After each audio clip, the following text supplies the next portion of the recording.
You are listening to Trump Republic Radio. It is June 18th, 2017. As always, I'm your host, Enzo Quesada, and joined by my co-host, Bobby Hester. Hello, everyone. And this week, we don't have any guest on, so it's going to be an interesting show. I think me and Bobby are pretty prepared to do this. It might be a little different. Hopefully, it's a little shorter. But before we get into the show, I just wanted to say thank you to the listeners that we've been able to garner since we started doing the show. I'm able to track where we're getting listeners out of, and we have a lot of listeners in California, we have listeners in Canada, we have a lot of listeners in Texas as well, where we live. Just once again, I want to say thank you. It really means a lot to see that our message is getting out there, that people really appreciate the product that we do.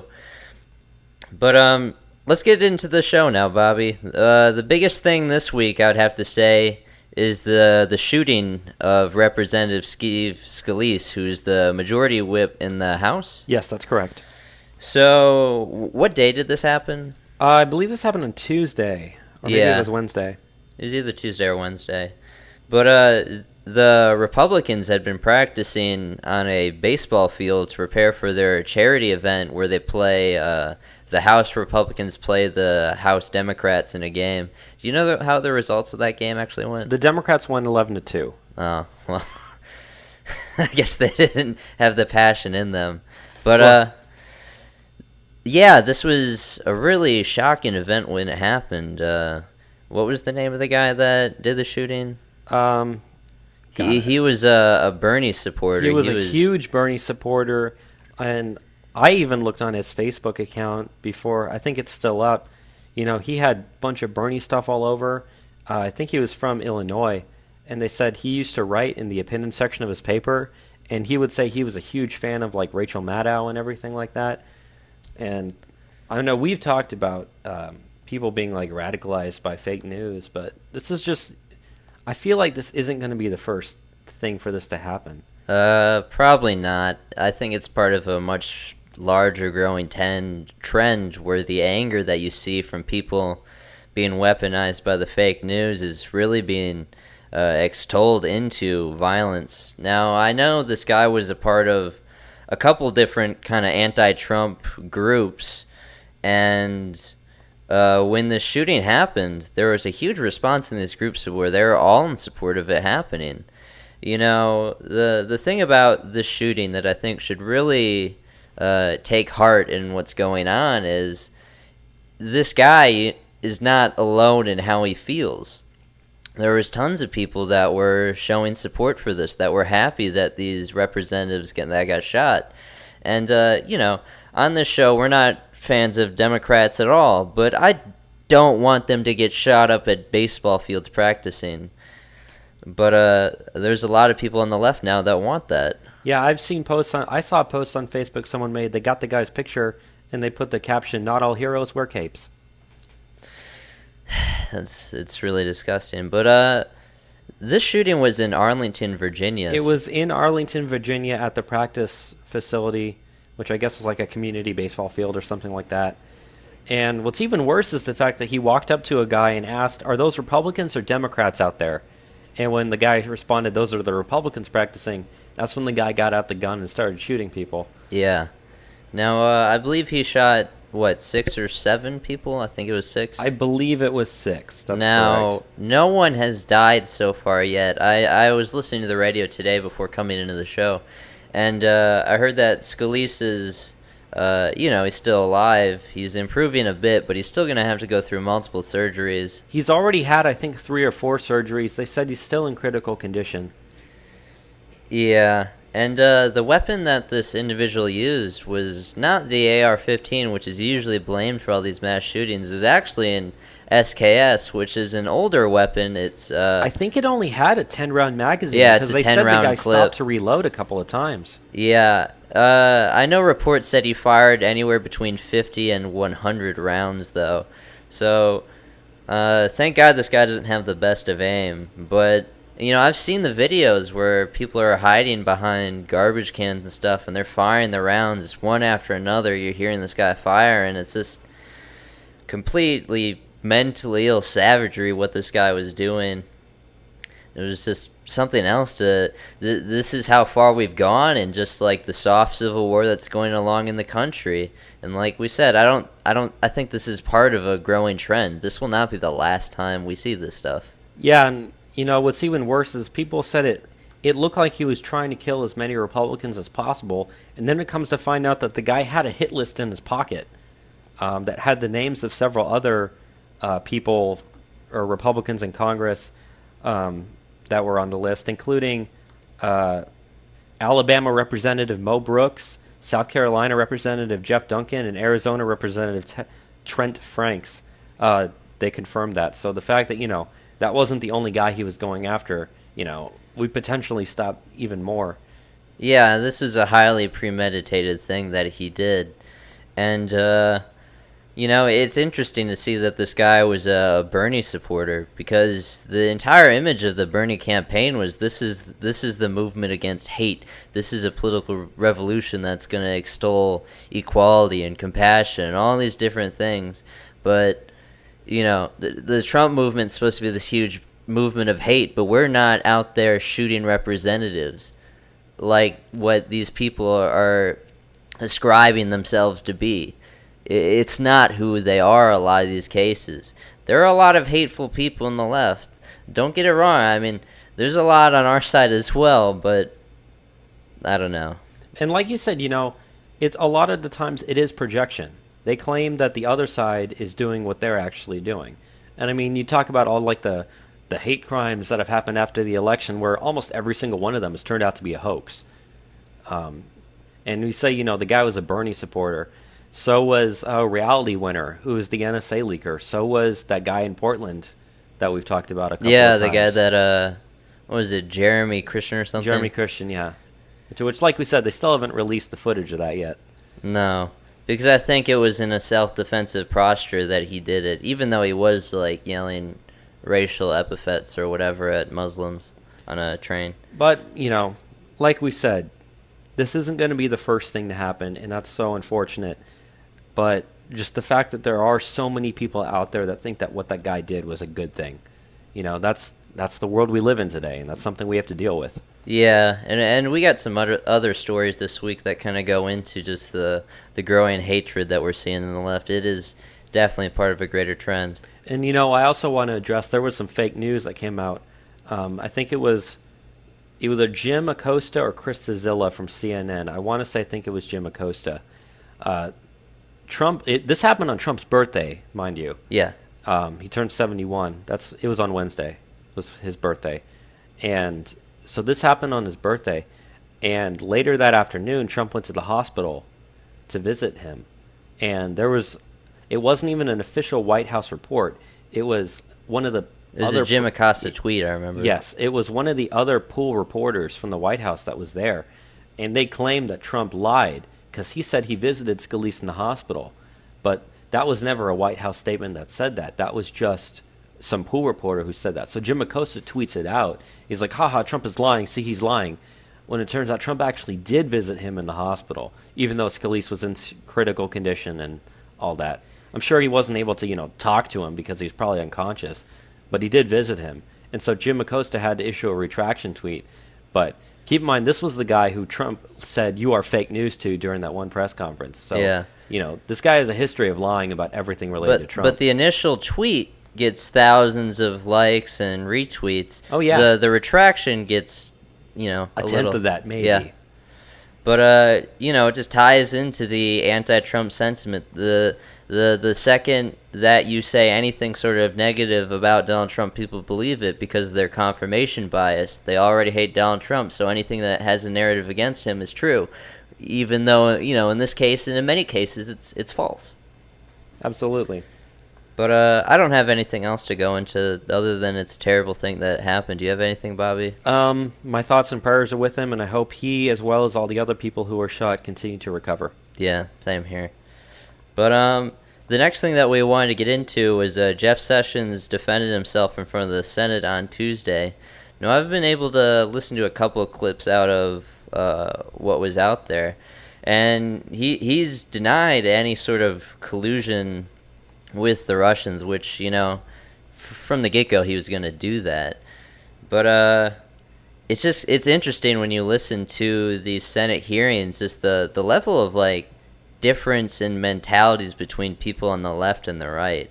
They're asking him to dispel these narratives on his collusion with Russia, which he doesn't have any, and like to outline the specifics and to back up these statements that James Comey said in his memo. And it's just like, okay, you're trying to go after Jeff Sessions for things, but we know Comey's the one that's doing a lot of the bad things. He should be prosecuted for these leaks he's done to the media, but apparently we're supposed to take his word for it, even though he's committing crimes. Yeah, and when they asked him about when they asked Jeff Sessions to testify, and they said if he had any suggestion about colluding with Russian officials, he said the entire thing about Russia colluding with Trump or Russia affecting the election. He said it's all a detestable lie, which is the absolute truth. It is a lie. They still haven't provided any evidence of any of that happening, and every single story they have has been falling apart. Yet the left continues to run with that, and they're going to continue to run with that all the way through 2018 and probably 2020. And, I just wanted to say, I saw on Twitter, I believe it was either a reporter or a Democrat congressman said he went to one of those town hall meetings that Republicans were having, and he said he was completely surprised that none of the people there were talking about Russia. They were all talking about like jobs and the economy and stuff like that. He's like, don't you people care about Russia? And they're like, no, there's nothing there. Why would we care about this? So it is a one-sided thing with confirmation bias, like you said. Yeah, and even people that don't like Trump, they're just sick of this Russia stuff. The vast majority of people just accept that Donald Trump is their president, and even if they don't like this guy, they want him to do well for the country, because guess what? We're all in this together. We all live in the same country.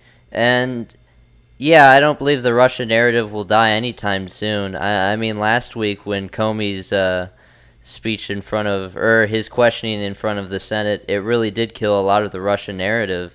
But the stuff that we're seeing going on is still like the continuation of this narrative is kind of strange, because now they're going after Trump with obstruction of justice with his firing of Comey, even though we know Trump was never under investigation with Comey. So how do you obstruct the justice of a non-existent investigation? Well, even then, I mean, Trump's lawyer confirmed this morning, or maybe it was last night, that Trump's actually not under investigation for obstruction of justice. Now, I don't know if that's true or not. That's just what the lawyer said. So, again, but I mean, even James Comey has said that. Yeah, I mean, this is since that happened. This is the recent quote unquote obstruction of justice. What they're looking into. But now we're seeing Mueller's going after this investigation into this obstruction, and there's been some the typical Washington Post anonymous sources stuff happening about this.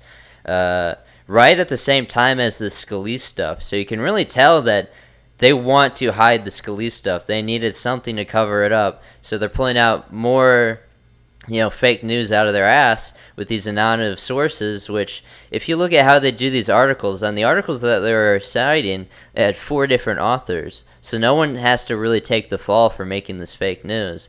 But it's really despicable, and it's really transparent what's going on, and I don't think it's really a narrative that's working, no matter how hard they're pushing. I mean, the only way that you could say if it was working would be approval ratings, but we're going to get to that in a few minutes. And he's doing well on that front, Donald Trump. But let's go into the next thing that we have. So this week, Donald Trump passed an executive order towards expanding apprenticeships in the United States. Essentially, it's an acknowledgement that our economy is changing, and we're seeing growth in the industrial sector. In the executive order you can read on whitehouse.gov, it actually says there's currently 350,000 jobs available in manufacturing. So we're taking a lot of steps to encourage the practice of apprenticeships to expand, and we're going to increase some government agencies towards allocating that effort that Donald Trump wants to take. And it says in the executive order that these apprenticeships which they're looking to expand are actually paid apprenticeships, and they want to get a lot of regulations which get in the way of allowing us to have these apprenticeships. And it also acknowledges in the executive order that a lot of people are going to college and graduating with a 4-year degree, but they don't actually have skills that are applicable to the workforce. So it's an executive order that is looking to, one, orient itself out of the high schools and actually giving people starting in in high school in an apprenticeship that can get them into a high-paying career, but also to just retool people that are coming out of college or people just out of the workforce. It is looking to cut some programs that work in the field of job training that aren't really working, and hopefully it takes some measures that can be very beneficial for American citizens. Reading through it myself, I do have pretty positive feelings about how where this executive order is going. Yeah, I mean, like you said, there are 350,000 manufacturing jobs already available in this country. 350,000 jobs, that's not exactly a drop in the bucket. That's a significant number. Yeah, that's just jobs that they need filled. Like, there are plenty of available jobs. And that's not even counting how fast it's expanding.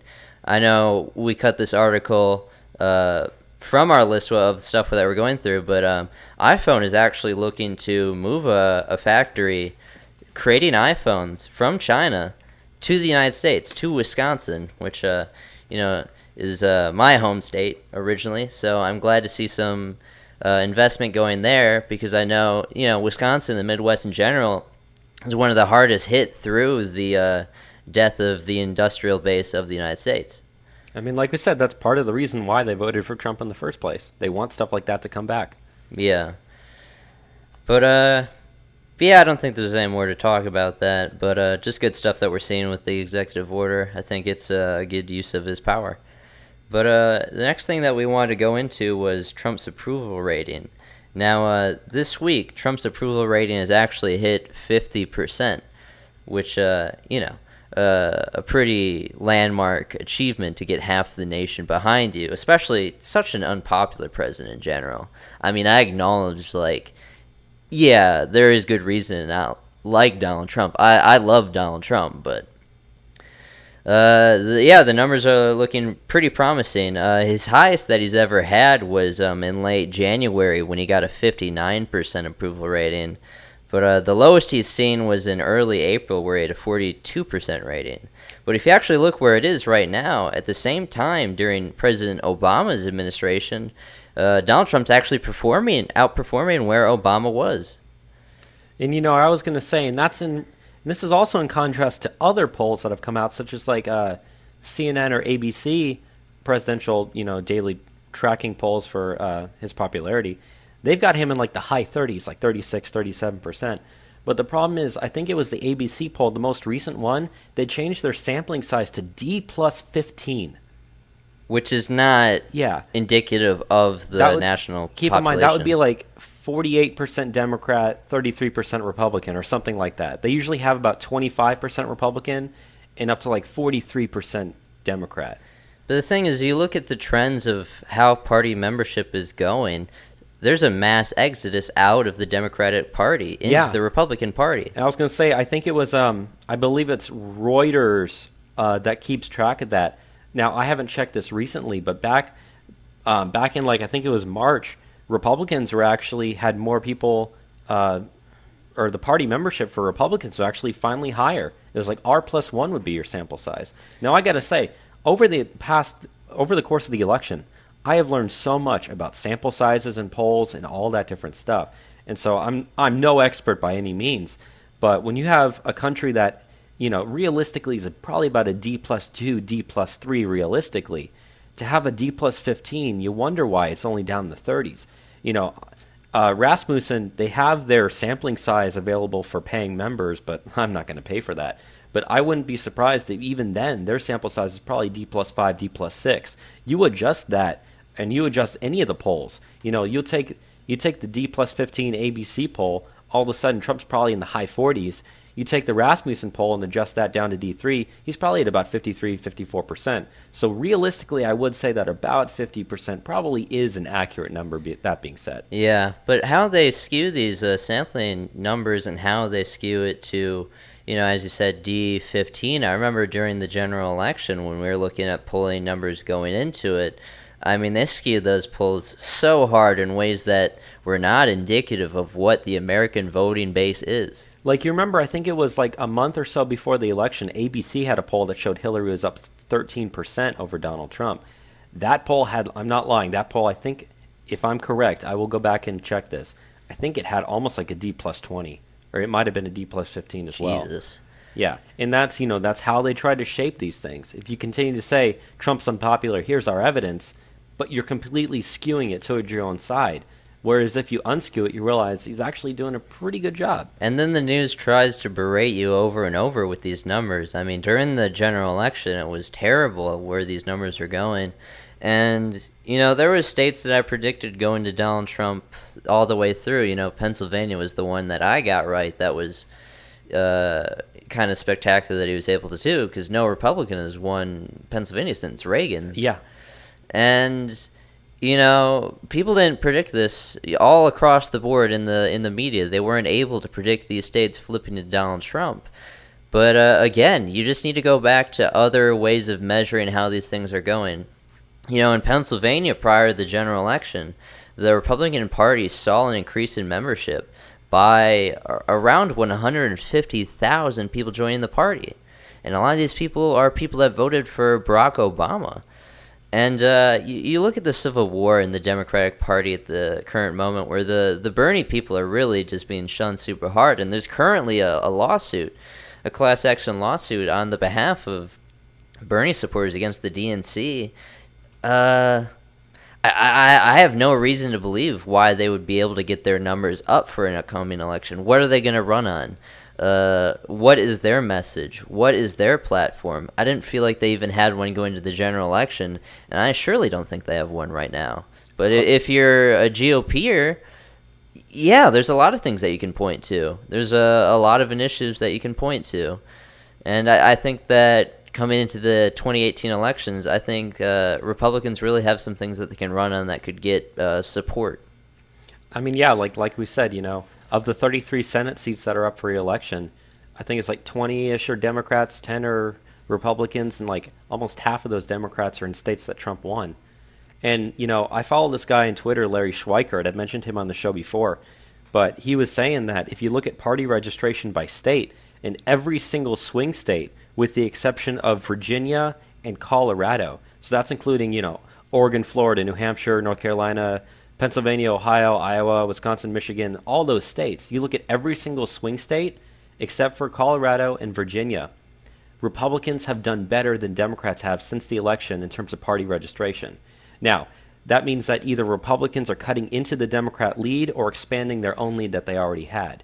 And, if Trump was that much of an unpopular president, why would people be switching over to the Republican Party in such big numbers such as that? It makes no sense, which is, like we said, people like Donald Trump. The Democrat Party is in their civil war right now. That's not going to help them when it comes to 2018. So that's why I have very high hopes for the 2018 midterms, even if Trump isn't able to get done everything he wants to get done in his first 2 years. Yeah, and on the Rasmussen, where we're getting the polling numbers that suggest that Donald Trump has a 50% approval rating, they say the number one reason why Donald Trump is doing well is unemployment is at a 10-year low. What was the number that you said before? 4.3. 4.3%. Now, you have to take unemployment numbers with a big grain of salt, because it doesn't include people out of the workforce. But workforce participation is up. Yeah, under the Obama administration, especially there at the end, it was at some of the lowest numbers ever. And so we're starting to see it tick back up slowly. I'll admit slowly, but it is going back up for the first time in a long time. So we are showing very, very good progress. Yeah. Just a couple other things that I want to get from this Rasmussen poll that are some interesting things is 52% of people thought that the Scalise shooting was motivated by political tensions, while you compare it to the shooting of Gabrielle Gifford in 2011, only 28% of people believed it. So most people do believe that political tensions are rising a lot. A majority of Americans believe that James Comey should be punished for his leaking to the media, and also a majority of people think that former Attorney General Loretta Lynch should be investigated for her interference in the investigation of Hillary Clinton last summer. So just some interesting things. I think things are looking very promising on the front of Donald Trump as far as his administration's going, and you can see the numbers that are proving it. But let's go into the next thing that we have. So Donald Trump this week released his financial disclosure form. I know you got some things to talk about that, Bobby. Yeah, this isn't exactly his tax return, which is what all the Democrats have been wanting him to release for a very long time. But this financial disclosure form is significantly important because it does show, how much money he made and where he actually got the money from. And it said that he reported at least $585 million worth of income. And that included $57 million from his hotel in Washington, D.C. and Mar-a-Lago. But he also reported about $6 million in other assets, which included growth funds for Barron Trump, his son, as well as his savings accounts, his stocks, and all that stuff.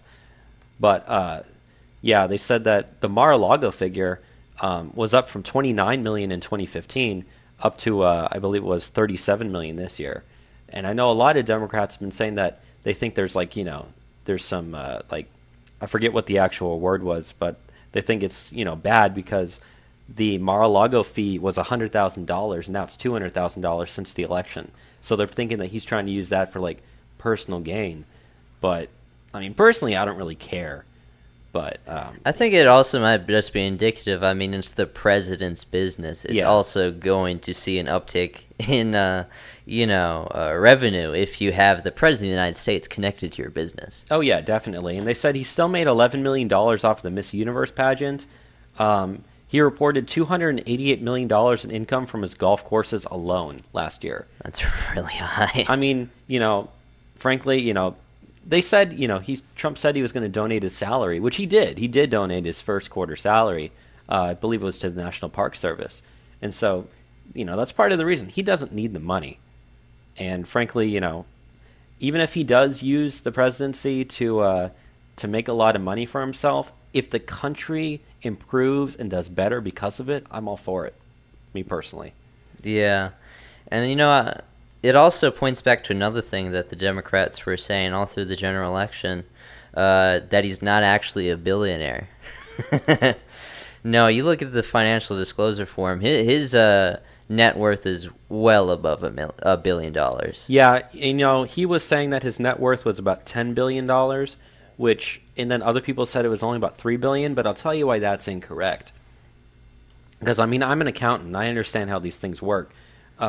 What they were going off of the book value. Because let's say if you buy a car for $15,000 and a few years later the car is worth $30,000, it's still going to be technically listed as $15,000 on your books. So if someone asks you how much is your car worth and you say 30, you're telling the truth because that would be the fair market value of what you could sell it for right now, even though on your books it says 15. So on the books, a lot of the properties Trump has, he's had them for a very long time. So he might have paid a couple $1 billion, years ago. Well, not $1 billion, a few $100 million for stuff years ago. It's still going to be listed as that. But obviously, I can absolutely guarantee you the value of Mar-a-Lago in the last year alone has probably doubled. Yeah. So if he was to say, if he was to use that as his net worth and he used the current amount, that would be true. So yeah, he is worth $10 million at least. $10 billion. Yeah, I'm sorry, $10 billion at least, even though on the books it might only say 3.5. So you really got to understand, how that sort of stuff works. So yeah, he is absolutely a billionaire. And, even if he was over-exaggerating a little bit, which, I'm not going to lie, he probably was, it's still fairly accurate that's, how much he's worth. Yeah. Just some interesting numbers coming out of Trump's, personal finances, and just kind of dispels some narratives that we're seeing develop for a while. I'll say my biggest complaint about the fact that they released this is his signature looks like it was done in Sharpie. Sharpie. It looks like it was done in Sharpie rather than a regular pen, but that really has nothing to do with anything. So Donald Trump's signature is really weird. You know what it looks it's like? like scribbles up Yeah, and it down. looks like it's just up and down. Like, I would love to have Donald Trump to sign anything that I own, but if I owned it, I would acknowledge that it looks kind of weird. But But he's had that signature for a long time, so you that's can't him. change it. My signature is a piece of garbage, so at least he's consistent with this. I was gonna say, when people go onto shows like Pawn Stars and they're trying to sell stuff with signatures, they get signature experts out there to make sure stuff's accurate because so many people have like the same signature. If I was ever famous, you'd never be able to tell if it's real or not. My signature changes every time I write it. Yeah, the last couple of letters of my name, I know I just kind of ADA. I just go just make something up. But the last thing that we want to get into for this first part in the Trump administration we're going over, before we get into the economy, was Trump rolling back the Obama-era policies on Cuba. I know you got a lot to say on this, Bobby. Yeah, because Obama wanted to kind of normalize our relations with Cuba, and I actually kind of supported him in doing that. And so when Trump said he was pulling out, I was skeptical at first, but when I really understood how much, Trump described it as a one-sided deal. When I understood how one-sided it was, it did make a lot of sense. So pretty much what we're trying to do is we're restricting individual travel to Cuba, as well as cracking down on the flow of U.S. cash to the Cuban military, as well as demanding key reforms in Havana. I'm still skeptical about that last part about demanding reforms in Havana. But Trump said he would challenge Cuba to come back to the table with a new agreement. So if you understand how Trump's works, like when we were talking about the Paris Agreement, when he pulled out, he's open to renegotiating it. Just like the Cuba deal. He's open to renegotiating it. And NAFTA. He doesn't want us to pull out of NAFTA completely. He wants us to renegotiate the stuff. He says, look, it's not working in our interest. I'm going to leave it for now. You come back when you have something better for me. So, that being said, that's one of the things he ran on. He said he was going to cut back the Obama administration's outreach to Cuba, and he's done that. So I guess you can chalk that up as another thing that, another promise that he's kept. Yeah. But the very last thing I want to say before I throw it back to you was, if you remember, Trump won Florida, and he won it by like 1.5%, which is a decent amount for a swing state. But there's a very, very, very large Cuban population in Florida, and they were all wanting Donald Trump. They all wanted Donald Trump's plan rather than Obama's plan. They did not like the fact that Obama was opening up relations to Cuba the way it was. So the fact that that's one of the things that they as a community really, really wanted Trump to do, they're going to be excited for that. They're going to be happy about that. In a way, he might have just locked up Florida for 2020. Yeah. And another Cuban American that's been very prominent, attacking Barack Obama's Cuban policy has been Senator Marco Rubio. I know Senator Marco Rubio has had a lot of choice things to say in the last week about this, and he supports Donald Trump's new policy on Cuba. The big thing that I've been able to take from what Marco Rubio has been saying is, the big cutback in American tourism to Cuba. The tourism was just benefiting the Cuban regime. It wasn't benefiting the Cuban people. The government was taking things that, because it's a socialist country, they're taking resources that would normally go to Cubans and putting it towards these tourist, attractions, which are just, funding the Cuban government and not the Cuban people. So really, it is in a sense a humanitarian sort of sanction that we're taking against them. Now, they did say, however, that if you remember back in August of 2015, they reopened the U.S. Embassy in Havana. It's not closing down. We're keeping that open. So that's good. And they said that U.S. airlines that currently still have flights that they're flying in and out of Cuba, they're going to be able to continue to do that, although it will be, they want to limit the people coming in and out of Cuba. So they'll probably crack down on that a little bit. But they're not completely ending all flights there. As well as cruise ships that currently travel to Cuba, those are going to be also allowed to continue to travel. So, we don't want to hurt U.S. businesses at the same time for the ones that are benefiting us. Yeah. Let's get into the stuff that's been happening in the economy this week, though. I know the biggest thing I would say, in my opinion, that happened this week is Jeff Bezos of Amazon fame has bought Whole Foods this week. Now, how much did the deal go for this week, Bobby? 13.7 billion. 13.7 billion. Now, I know you said that you've never been to Whole Foods. I've been to it a couple times in Austin. It's kind of an interesting place. All the prices are really, really high. They sell like organic food. It's kind of more for swipple liberals. But yeah, this has actually had a big impact on the market. We've been seeing grocery stores stock going down. Yeah, they said the overall market value of other grocery stores lost $40 billion in a day because of this deal. Yeah, and you look in the sense me and you were talking before. Jeff Bezos essentially could provide every single service that you need to survive from your living room at this point. Because Whole Foods, if you don't know, you can actually order the food from your house and it gets delivered to your house. Yeah, and if you think about it, like I was saying before the show, if you have a job where you work from home, you can order everything you want off Amazon, it'll be delivered to your house. You can order all your food from Whole Foods, it'll be delivered from your house. So if you have a stay-at-home job, you literally never have to leave your house, ever, if you wanted to. You could survive. Yeah.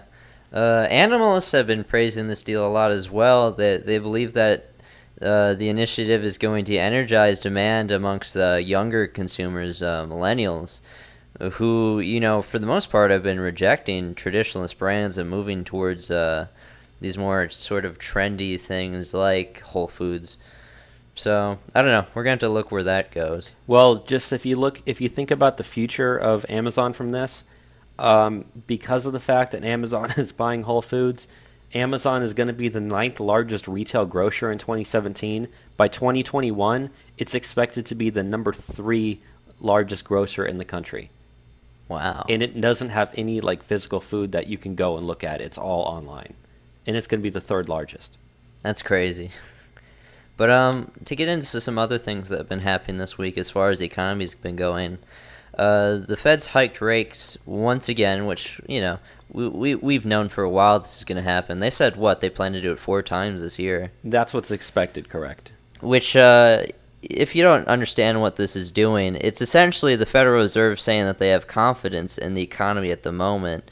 And, to see it happen again is promising. It says that they recognize that Donald Trump and his administration is good for the economy. Even among all the controversies that we see every single week with the Trump administration, they're still able to do this. And, they didn't do this at all during the Obama administration. So it really is promising for where we're heading as a country. Yeah, absolutely. Another thing that's been happening, which I know you know a lot about, Bobby, is the rise in Bitcoin and Ethereum. Is that how you say it? Ethereum. The market has been really swinging up for stocks in those. Yeah, in the last month alone, Ethereum is up 191%. Which we're looking at your investment portfolio with it. You spent, $50? Well, in buying Ethereum, Bitcoin, and there's a third one called Litecoin. In total, I spent $50 in total to buy it. In January. Now, I didn't buy it equally among the 3, but back in January, January 25th, I bought $50 worth total of everything. The market value now of everything that I bought is now worth about $760. And I know you spent $30 in your Ethereum? No, I spent $25 on Bitcoin, which is now worth about $70. I spent $20 on Ethereum, which is now worth about $680. And I spent $5 on Litecoin, which is only worth about $7. That's pretty much, it hasn't really gone up very much. Yeah, but Ethereum especially has gone up significantly. I mean, the price of one Ethereum as of today, I think, is about $380, or maybe $350. When I bought it, it was at $10. That's insane. And that's just been over, just pretty much since the election, I'd say. Good on you for doing that. I wish I would have known. I could use some money right now. I mean, I was skeptical of doing it at first because I didn't really have very much money, but I'm using that almost as my emergency money in case I really need some money. I can just quickly sell that stuff and have it. Now, you're showing me the trends with these cryptocurrencies, and actually, Ethereum has been up and down a lot in like the last month, hasn't it? Yes, that's correct. It topped out about 2 weeks ago, and then last week it was almost down to where it was at the beginning of the month, and this week it's about halfway back up. So we're definitely not at where the record highs were a couple weeks ago, but it's even when it came down, it didn't come down that significantly. And it should look to go back up Oh again. yeah, definitely. Like there's no signs of anything crashing soon, but the fact that it's gone up so much in such a short amount of time, it is worrisome. But that being said, it's just something to keep looking at it, keep your eye on it, and just be safe with any investing you actually do. Yeah. Once I have some more money in the future, I'm definitely going to be looking at some cryptocurrency investment. I was talking with another friend about his investments, which he made, and just off Ethereum, he made $100 just yesterday with how the stocks were going. So, good stuff. Another interesting thing that's happening in the economy, though, is crude oil is kind of in a strange conundrum at the moment. It's been the prices have been on a losing streak for the last 4 weeks, and a lot of this is just due to the output that OPEC is willing to do. Now, OPEC has said that their output from the group rose by 336,000 barrels per day from up from May, which is a big increase. But just the thing that we're seeing across the board with oil production is I don't even the demand globally for oil is just reaching astronomical proportions to where we might not even be able to supply it at this point to what the demand is in the world. Now, we've been tracking the production of oil in the United States, and especially under Donald Trump and getting the North Dakota Access Pipeline and the Keystone Pipeline done, our own energy sufficiency is definitely going up. And I just want to say that it's great that we're doing that at the moment because OPEC is kind of showing instability with how they're able to give us output. But do you have any comments on that? I just wanted to say, I think it was on Friday alone, crude oil was down like 4%. And you've actually started to notice this in gas prices around here because at least in San Marcos where we're at, it's been about $2.25, $2.20 for the last while. In San Antonio, I know I was down there recently. The gas prices were about $2.10. Today I bought gas for $1.98 down there. And so I've seen the prices over here come down. And usually in the summer, when they add extra stuff into the gasoline to make it better for the environment, when people drive a lot more in the summer, prices go up. But instead right now they're starting to actually go down as we're reaching peak driving time in the summer. So that's really interesting, the fact that that's happening. Yeah. So it is interesting that the country is just becoming more self-sufficient, and that's what's driving the prices of these things down because the Middle East is not really doing a great job in how they're producing oil at the moment. Even though there is an uptick in how much they're producing, just the demand globally is outstretching it vastly. The last thing that I wanted to talk in the economy before we get into some other stuff, what's happening technology-wise, is the Snapchat stocks are pretty much just in like free fall at the moment. Which do you have some things on that, Bobby? No, I actually didn't look that up yet. Can you cover it real quick? Yeah. So, I use Snapchat. You use Snapchat. It's an important part of a lot of millennials' lives and sort of just social media in general. But it's just part of a larger trend which we're seeing with all these social media stocks. Twitter stock's been falling for quite a while now, for the past year. And for a long time, we've been seeing that people have been investing in Snapchat a ton. But you just look at how it performed on Friday compared to where it was in March 3rd. And March 3rd, the stock was at $29.44. Just off Friday's closing price, it's now at $17.54. So I don't know. Maybe this is because Snapchat's like super left-wing bias or something. I don't know. It really has to do with their revenue source. Most of their revenue they get is from having ads on their pages, as well as having different like some of the filters and stories that they have. Yeah, they make a lot of money because you have to pay for filters to put them on. And just the ads aren't reaching the people that they thought it was going to reach. A lot to do with that. That I think they're actually a lot in debt because they've released more financial information. Because if you remember when the IPO hit, I think it was at like $24, and then it went down to about 19, and I actually was surprised it was back up to 29. But the fact that it's down to 17 again does not surprise me at all. Yeah. So just some interesting trends. Snapchat's not doing well, and their stock is doing pretty bad. Don't invest in Snapchat. But let's get into some of the stuff you have technology-wise for us, Bobby. So the first story we have is the fact that the Pentagon is developing an army of robotic drones that are able to fly alongside of fighter jets at up to 700 miles per hour. And these things, they're unpiloted drones, and they're using artificial intelligence to copy the movements of the planes. So as the fighter jet moves around, it'll just stay next to it by itself. And they said that the fact that it moves so fast is what allows them to fly next to like F-16s and stuff. Keep in mind, they are first in their testing phase, but if for whatever reason, our planes start to get attacked, you've got these drones that can just, attack back without the plane or the pilot having to really do anything.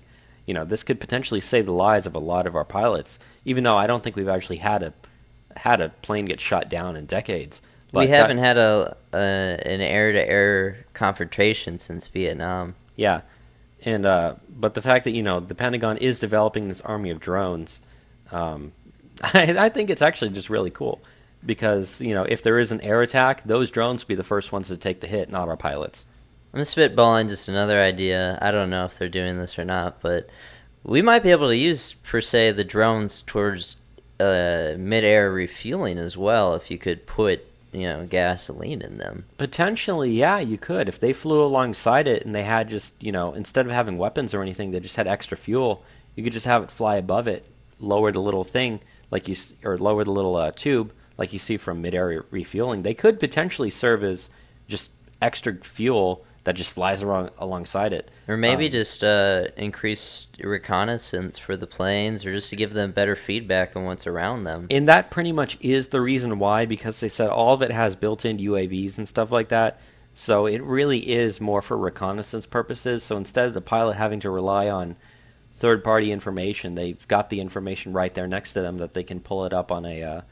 I know they don't really have screens, but to do have heads-up displays, but having that, it would be able to update the heads-up display on their helmets, pretty much in real time, faster than any computers on board would be able to do.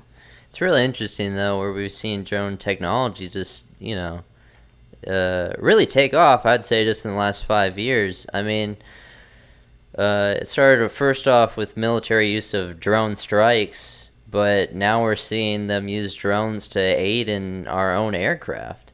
And, I've seen where drones have gone for personal use, and when they first were coming out, I'd say 5 or 6 years ago, they weren't really that sophisticated. They were just more like RC stuff. But, me and you have a mutual friend that has a pretty cutting-edge drone, I'd like to say, and he has a 4K camera on it. And it's pretty much like controlling a video game, and you can just get it to sit right in midair exactly where you want, and, interesting stuff. I don't know. Yeah, they said the Pentagon is also developing similar things for the Navy, like creating autonomous submarines that can scout the ocean floor and seek out mines. So, the one thing I just want to point out is the fact that they said these drones, they are reusable. They're not just one-time only things. The price of them is only about $2 million a piece, which if you know the price of military equipment, it's not a drop in the bucket. Really, really cheap. But let's get into this other thing. You have this facility that they have out of Utah. Yeah, when I discovered this, I didn't believe it at first, but I thought this was really, really cool. So we're looking at an article out of the Salt Lake Tribune. But there's a new Utah facility being built that can turn food waste into natural gas. And they said that it's called the Food Digester, and it's north of Salt Lake City. It's not going to be open until 2018, but they said it's going to be able to to grind and liquefy food waste, then use water, heat, and bacteria to convert it into methane gas, which can then be used as natural gas or can be converted into fertilizer. They said what they hope to be able to do is generate enough natural gas from the plant to power a small city. So imagine if every single small city, instead of having these like giant landfills, you throw all your food waste into the plant, and it just uses that to power the city for however long it can. That's a really good way to have renewable energy. Yeah, that sounds really phenomenal. You know, in terms of renewable energy, we usually hear about solar panels or wind turbines or whatnot, but I've never even heard of using food waste. But I mean, if that's a way that we could do it, I mean, it's pretty economic or eco-friendly. Now, they said that it's interesting to point out that about 40% of all food produced in the United States ends up being wasted. And not only that, but they said that food waste takes up roughly 30% of landfill space. So if you could suddenly get landfills to only be 70% of what they originally are sized right now, and not only that, but they said at full capacity, the digesters there can produce enough natural gas to continuously supply a city of 40,000 people. So imagine if a city, like San Marcos, which has about 50,000 people, Yeah. if we had our own facility, if we could get all the food waste in the city to go there, we'd supply ourselves with our own electricity almost indefinitely with the Instead amount of of food that using gets coal. wasted. Yeah. Or any other energy sources. And this can just be a supplemental thing to current energy infrastructure that they have. They said each digester can have 2.5 million gallons inside it. So, I mean, for a city of 40,000 people, that's about what you'd think it would be. For food waste output? Yeah, that's correct. So, they said, however, if you notice, I know a lot of people don't know this, but landfills already kind of do the similar things where they take just natural methane gas that comes out of food and they're able to capture it. They said that's only 50% as efficient as this. So it'll be twice as efficient as just letting stuff rot. That's really something else. I don't have any other comments on this, though. Do you have any? Well, they said that the disposal cost that it takes to put stuff into the landfill, by doing this, it will reduce the cost of food waste disposal by roughly 2/3 as well.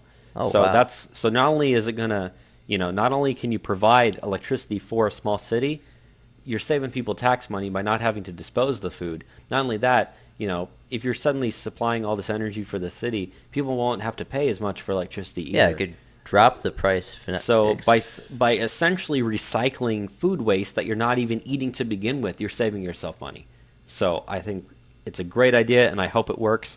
They said it's going to open late 2018, so I'm going to keep track and see where that goes here in the next year and a half. Yeah, that's really cool. And, technology is going to advance even further. And, hopefully we're going to see this in other cities. Maybe this is the future of energy, like self-sufficiency in the country. I know, I certainly hope so. And, if you just think about what we've talked about in the past about, like, going to Mars and stuff, if you can have something like this where you take all the food waste, which I know there's not going to be as much food waste because you're going to want to use all of it that you possibly can.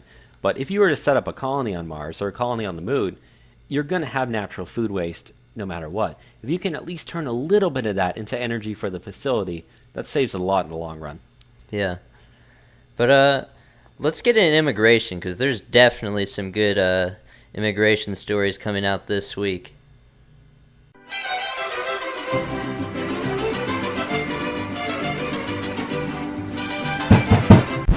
Open the door! Immigration! La migra, vamos, niños! This week in immigration.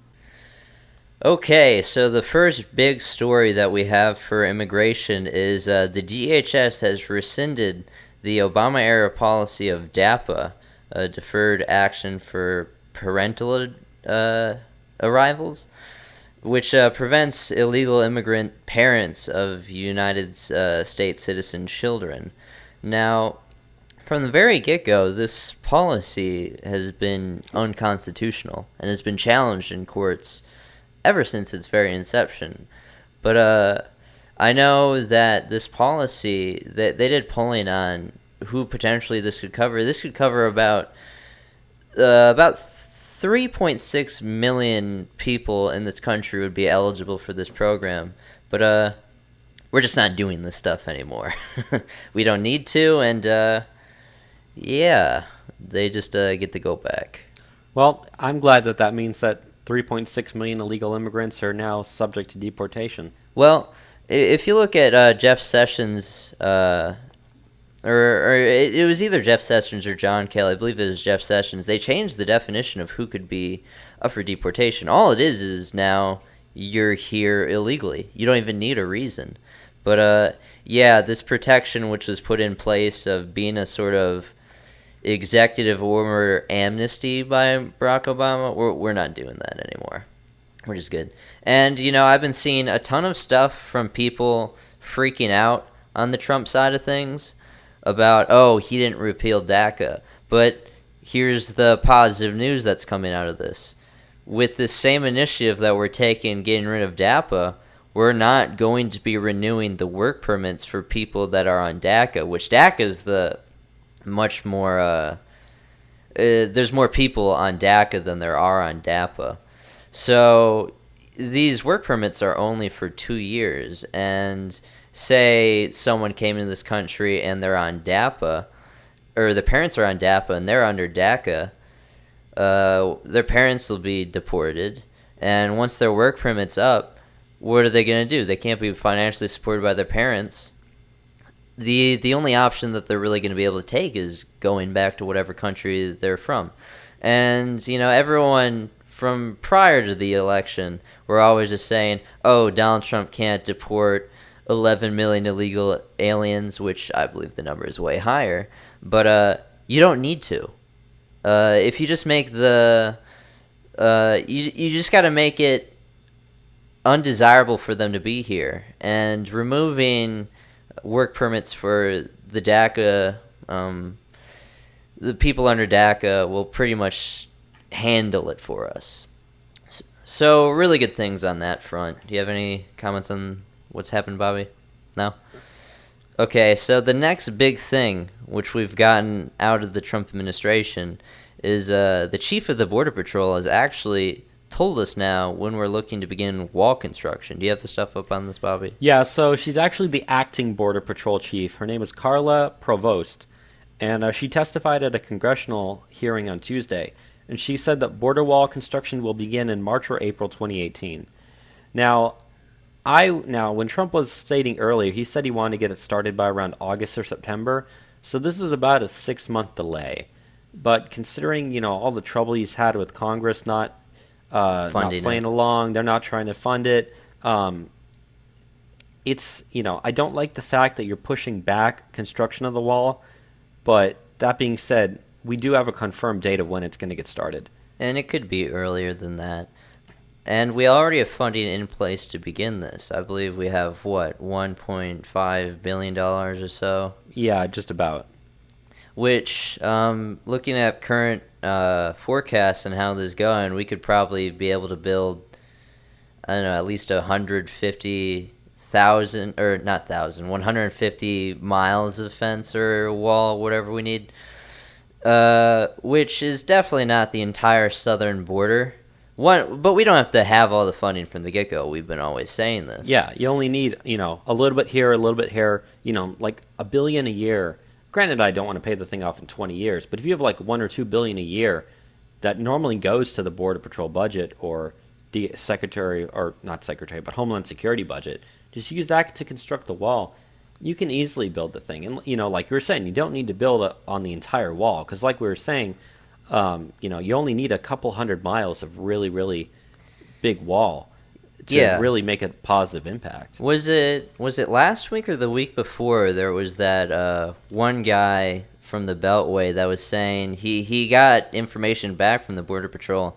All you really need is a good 90 miles in certain places of border wall or border fence, and you could drastically cut illegal immigration. So we can, from the very get-go when we start working, have a substantial impact on illegal immigration. And you look at where the numbers have been for illegal immigration, they're already down 75%.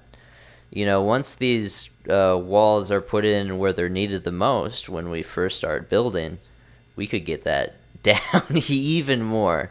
And They say where they're looking to build these walls the most is in San Diego and Texas, where they say they currently have a medium threat of illegal immigration. So it could personally benefit us in Texas pretty well when they start working on this stuff. Not only that, but like we've been saying, those prototype models that are being built out in the California desert, they're still being built right now. I understand this stuff takes time. You want to build it right. You want to make sure that all of them are built. That way you can test them all. So, it's one of those things where we're making progress every day, even though it seems slow, but it's getting done. And the thing with this, though, is just in immigration in general, is you don't want to make a big deal about this stuff. I don't want La Raza groups at the border protesting when we're building on this stuff. I don't want these immigrant advocacy groups, in my frickin' Capitol building and interrupting ICE deportations. We're doing this, we're keeping it on the hush, and we're not really that far off track with where we're supposed to be. I was going to say, if you think about it, a 3 to 6 month delay of a 4-year presidential term, that's not that long. It's not that much. It needs to be started for sure before 2020. Absolutely. I would say, to be honest, you need to start it before the midterms of 2018. Which we're on track to do. Absolutely, yeah. Because even if you start in April, April to November, that's what? 7 months? 7 months of construction of that wall. You could probably finish those whole 90 miles in that time frame. And we'll likely get more funding by then. And one of the things that makes me feel very optimistic about the 2018 midterms is the GOP candidates can run on a platform of getting more funding for the border wall or border fence or whatever we're going to do. Wall, not fence. Well, the thing is, I do want a wall, but some people in certain areas where Border Patrol have requested of getting a fence where they have those slits so you can see on the other side. Now, these prototypes for the wall, these Border Patrol agents haven't seen those yet, but they'll probably prefer the wall, which we've gone over the specifics before for this wall in the past. No one's getting past this wall. I would honestly defer to the Border Patrol when it comes to this stuff. Build the prototypes, let them pick the one they want, and let them be the ones to decide, is this good, is this bad, where should we put it, all that stuff. No bureaucrat in Washington is going to be able to do it better than someone who's actually on the ground and faces that stuff every day. Yeah, and we've seen an increase of Border Patrol hiring since Donald Trump's come in office. I believe it's been 5,000 more agents or something. Sounds about right. I believe so. So really, Donald Trump is not doing wrong by us and what he's doing in the border. Even now, he's doing a great job. Way better than what Obama was ever doing. And that stuff, it's only going to get better in the future. So don't get down on where the wall is.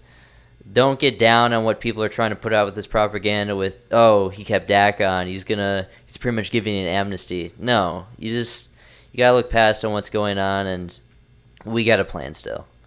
But the next thing that we wanted to get into is the chief of ICE came out and made some pretty strong statements about illegal immigration. Do you have the stuff up on this, Bobby? You want me to go ahead and say what he said? Yeah.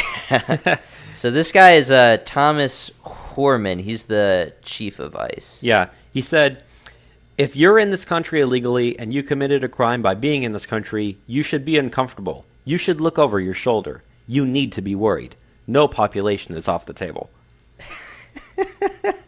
So I feel like ICE is just pretty happy with having Donald Trump, which the next story we're actually going to get into was over the past weekend they've had some operations on getting some more ICE arrests. They were able to arrest 680 people last week, which is way above the average, which they're usually doing. ICE is empowered at the moment.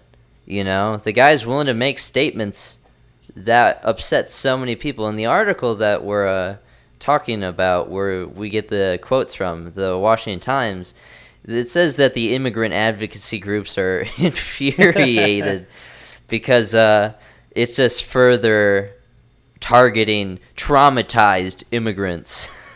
But we don't care. Yeah, and Well, they said that there are 400,000 illegal immigrants who were ordered to be removed by judges, but the Obama administration ignored that. Those are now back on the priority list. So we're picking up the slack that Obama's been let going for quite a while, and we've been monitoring where the numbers have been going with these ICE detentions. Sadly, they don't give us those deferred detainments anymore, which were fun to read in the past. But if you can still see what's going on, which if you look at these past operations we saw last week, out of just Austin, which is the close major city to us, they were able to arrest 51 illegal aliens, which the Mexican consulate in Austin said that 44 Mexican nationals were arrested, which is several times over the average that they're used to. But yeah, it's looking pretty good. 75% of those 680 that were arrested were people that were previously convicted of crimes, which ranged from homicide and aggravated sexual abuse to assault and driving under the influence. Now, when we used to get the deferred detainment reports and we go down the crimes, these crimes are usually pretty drastic, which they're doing. We'd see a lot of assaults, a lot of domestic abuse cases, a lot of robberies, some indecent exposures here and there. The people that we're arresting, they're not the best people. They're not sending their best. They are not sending their best. So, yeah, things are going pretty good. The operation this past week was called Operation Crosscheck, which It's a good name for it. pretty good name.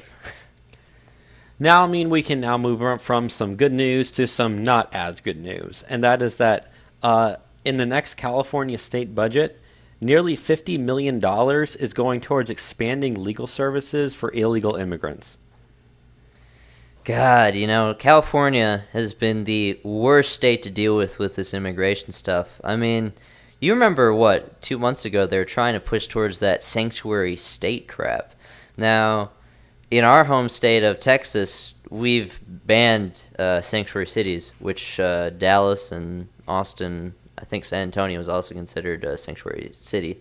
But you look at California, they still have all of their sanctuary cities. San Francisco, Los Angeles, San Jose, Sacramento. There's more than that. But, yeah, they're using taxpayer dollars to give legal protections to foreign nationals. Now, to put perspective on this in California, if you went on statistics of who's a taxpayer in California, if you look at the general election, Donald Trump would have won California just if it was taxpayers. But it went to Hillary easily by big numbers. Yeah, I think she got, it was like 66 to 30. It was almost, it was like 60% to about 33% for Trump. So the people that are enacting these policies are not the people that are expected to pay for it. It's a redistribution of right-wingers, dollars to foreign nationals. It's taking away from the future of the tax-paying people and giving it to people that just showed up in the country that aren't even supposed to be here. I don't know how people defend these things. You remember when we were talking about how California wanted to pass universal health care for their state? Yeah. But the total cost was already like twice the size of their current budget. And then you got stuff like this, where they're funneling $50 million in order to have legal defense for people who aren't supposed to be here. You wonder why it's such a backward state. And it has huge debt problems, and we're going to get into the stuff happening in Illinois later in the show. But California is in a similar situation as Illinois. All these big blue states are in similar financial troubles at the moment, and California is the leader of these virtue signaling states where they try to do all these massive socialistic programs, and all it does is it's further destroying your state, and people are leaving California in droves and coming to Austin, sadly. Problem is, they're still voting the way that they voted back there. Yeah, they're displacing people in right-wing communities in Texas, which is kind of bad. But let's get into some better news, which is kind of similar. The DHS is shutting down an anti-deportation office, which was set up under the Obama administration. Do you have this stuff up on this, Bobby? Yeah, they said they're taking away. There was 21 officials, 21 taxpayer-funded agency officials that cooperated with the anti-deportation and pro-amnesty groups, and they said that the Trump's DHS executives are taking away their ability to go out in the community and do what it is they were hoping to get done. So that pretty much means that, they're not going to be able to advocate on the side of amnesty, and they're not going to be able to advocate for not deporting people. Pretty much means we're going to deport people. Yeah. But the really, really funny story that comes out of this thing that we're seeing on the DHS, these 21 employees that were working with pro-amnesty, anti-deportation groups have now been reassigned to voice victims of immigration crime engagement. So they're pretty much now forced to work for the exact opposite thing that they wanted to do. So, yeah, that's some pretty good news to hear out of immigration. Pretty funny. I don't know. Do you have the stuff with MS-13? Yes, I do. So we've talked in the past about how Trump has been really going after MS-13, which is the notorious gang that comes from, what is it? El Salvador. El Salvador. Most of their people are illegal immigrants, but the Trump administration has been really hitting them hard. In fact, I believe it says that in just last week, they arrested 40 of them in a single crackdown. And since Trump's been president, I want to see if it has... Yeah, it says that so far under the Trump administration, they've deported almost 400 MS-13 members alone this year, which compared to last year in 2016, they deported about 530 total. And we're not even halfway through the year, and we're going to pretty much double that. Yeah. Almost triple it, maybe. But the reason why we bring this up is that, MS-13, they've been being hit hard, and they're starting to fight back. And they're now implementing their, quote, New York program, which is where they want to increase the violence and bloodshed in New York among their members. And a lot of this happens in Long Island. So pretty much what they're saying is they want their members to be more violent. They want them to go out and kill more, to rape more, to vandalize more. I don't know what that's going to do to help them, but that's what they're trying to do. In defiance of Donald Trump, they're pretty much doing this. And so, I feel sorry for anyone who lives on Long Island or just in New York in general. But because of this, there's going to be a huge increase in violence among MS-13 members here in the next, in the near future. Which, I mentioned at the very start of the program, we have a couple listeners from New York, so sorry to tell you about this news. But it kind of points back to another thing, though. New York City is a sanctuary city. And MS-13 is openly saying they're going to expand violence in that city. Sanctuary cities, there's a correlation between the uptick of violence and being a sanctuary city. They don't value the American lives by doing this. And now we just have another thing that we can point to which says these sanctuary city policies are dangerous for people. They implement them saying that they want to make it a safer community so then illegal aliens feel okay to report crimes to the police or something, but it's just not the case that we're seeing. And you can see that through, if you could go back to the deferred detainment reports that we had at the beginning of the administration, or the stuff that we're just seeing now with MS-13.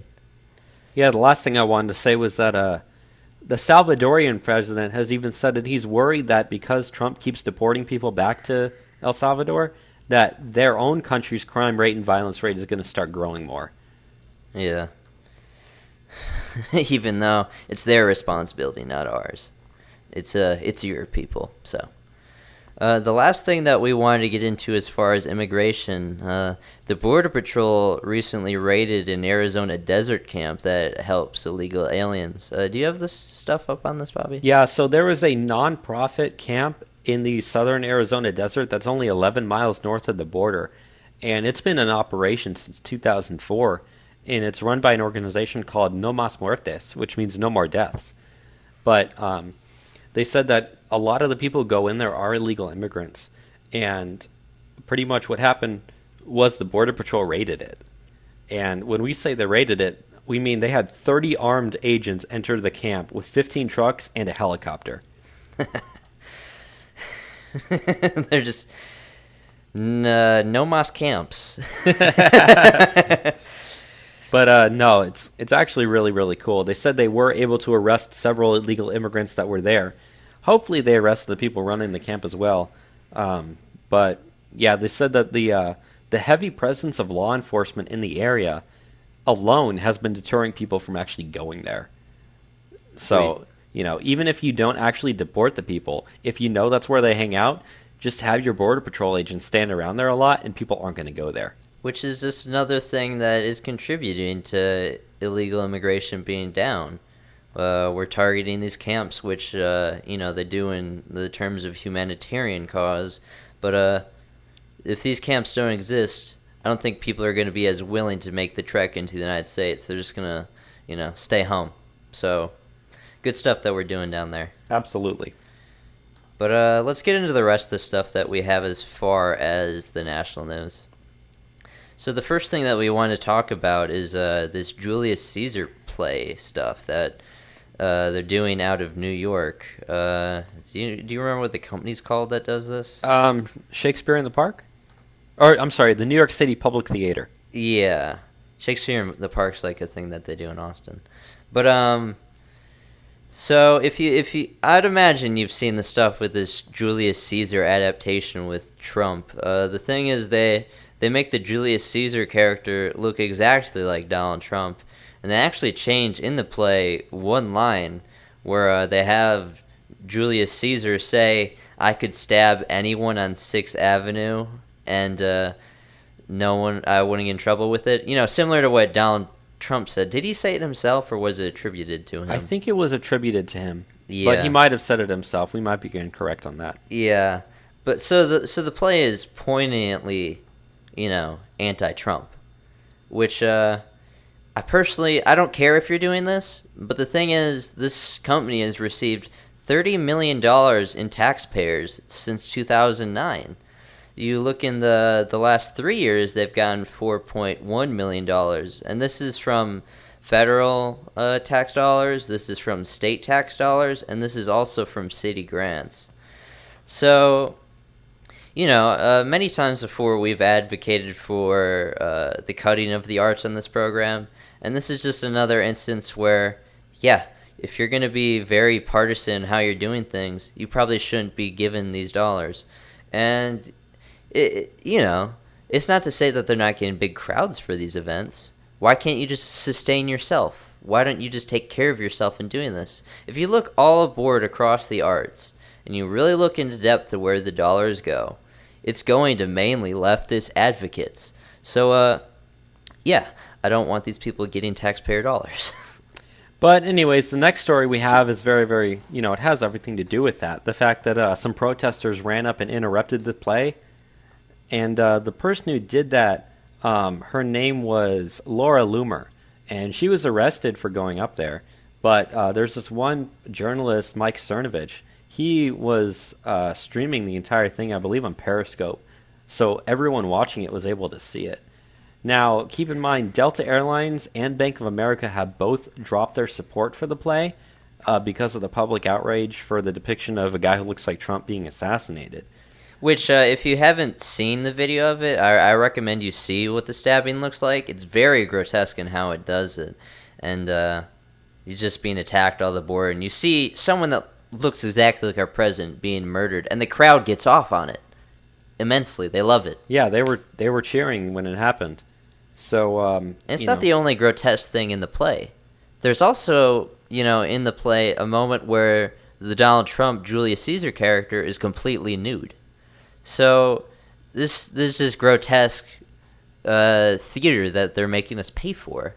Well, I mean, actually, tickets are free, but their tickets are free. The tickets are free to go see it. Wow. Yeah. Okay. They should probably be charging for this. Yeah. I mean, if they were charging, they'd be self-supportive. Why do you think they have to get $30 million from the taxpayers? Yeah. But so I was wrong with them charging earlier. Yeah. But that being said, you've got that. You had the Trump severed head photo that was lifted up. You had the guy who tried to kill Steve Scalise. All this is just like normalizing political violence against people who want to kill Trump and Republicans. And there was another incident that happened at this one of the performance at least of this Julius Caesar play, where the crowd started an Antifa chant. I believe it was during the intermission. I believe. There wasn't any video for it. It was just people who said they saw it happen. Yeah. So, like, it's very apparent where these theater-type people are trying to appeal to. And, yeah, I don't really want to give you money if this is what you're doing. I think that's goes without saying.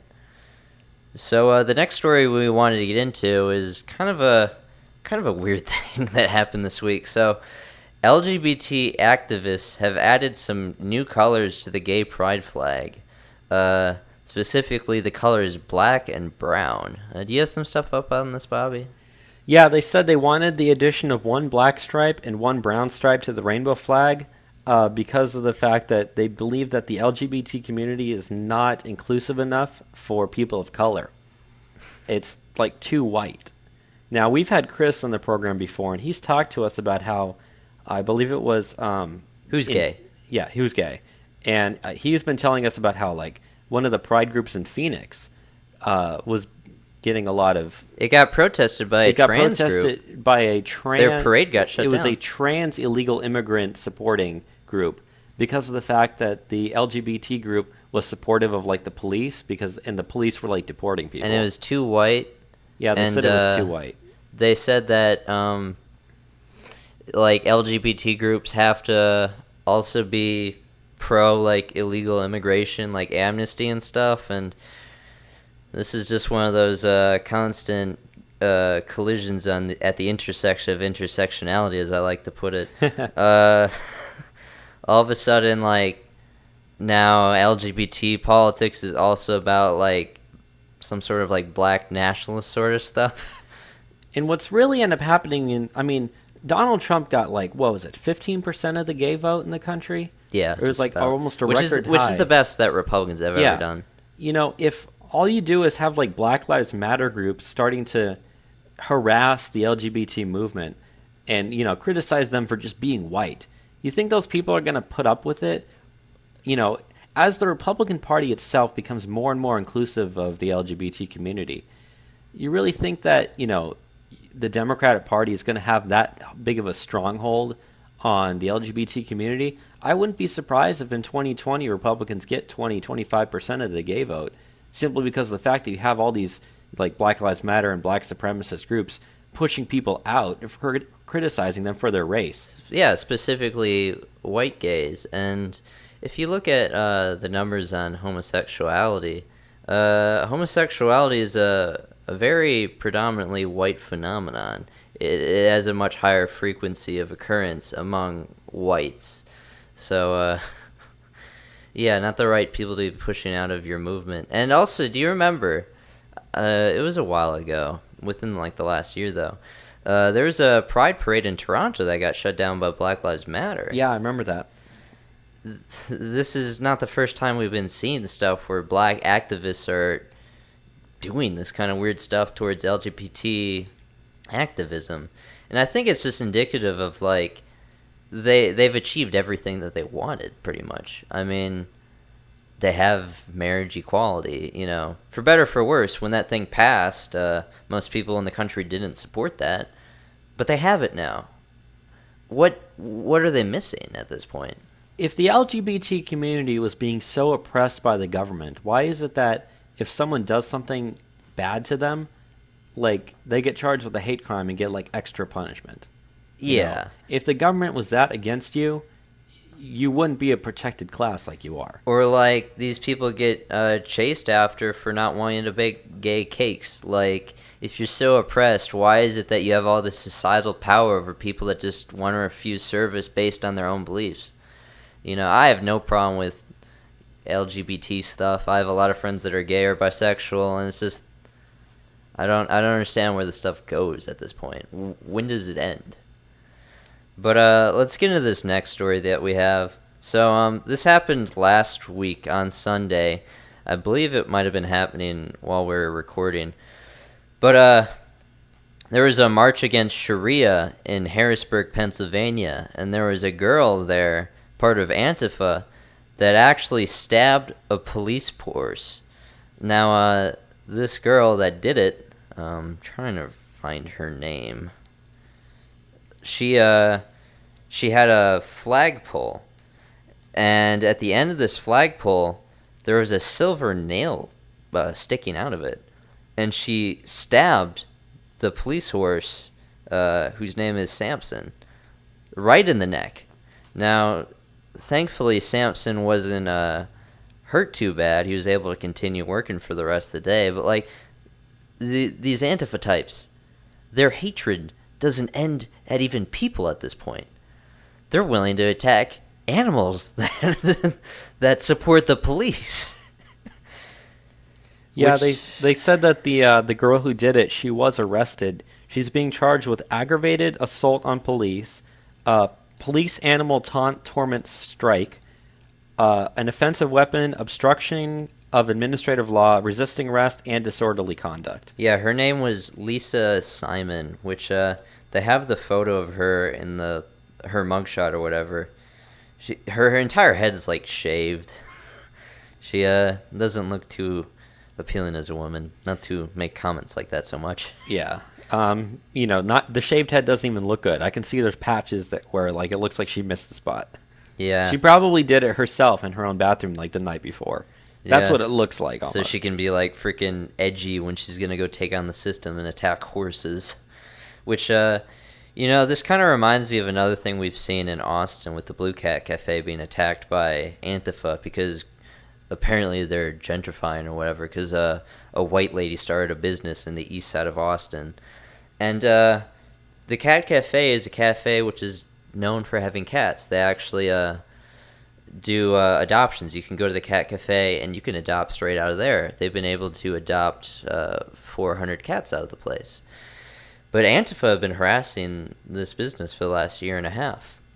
And they had an instance once where they had dead cats thrown at the business. Now, I don't know if they found these dead cats or they're killing them themselves, but it's more likely that they're killing these cats themselves.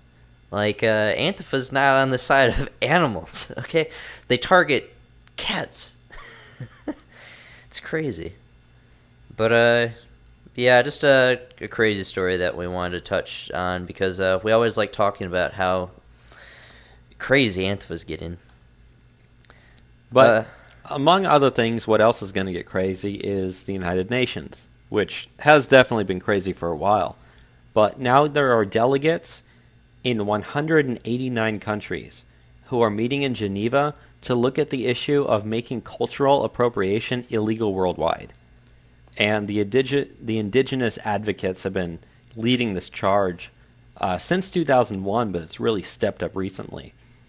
So, yeah, the cultural appropriation thing. It's crazy. The thing with multiculturalism, which they always preach to us, which I've heard plenty of stuff in college about. We're told like, oh, it's so great that you get to have all these different foods. You get to experience the best of all these different cultures. But now it's gotten to the point where like, oh, don't you dare make that food. That's cultural appropriation. Like we had with the instance where those women in, what was it, Portland, that were shut down by Antifa because there were two white girls making burritos and selling them. And just where does the outreach or where does the overreach of these globalist corporate or entities end to where they can vilify and make cultural appropriation, which is a very vague thing. There's no definition. It's all up to like feelings almost. I will give them credit for one thing, and that is one of the examples that they use to prove that cultural appropriation shouldn't exist is Urban Outfitters has a Navajo line of clothes that have like Navajo designs on them. One of them is panties, and I believe they're actually called Navajo hipster panties. It's literally panties with like Navajo colors, and how they have like diamonds and stuff that they put on their clothes. It's like that. I will give them credit for that. Like, no one should be wearing that to begin with. That's gross, but like it doesn't harm anyone. Exactly, and that's the point. And even like then, you wouldn't even see that. Yeah, and even then they're wrong a lot of times, because they said that last week, or it might have been earlier this week, a U.S. clothing designer had to change the description of one of their coats for women because some Romanians were protesting that it was described as an African-inspired coat when it was actually a traditional Romanian garment.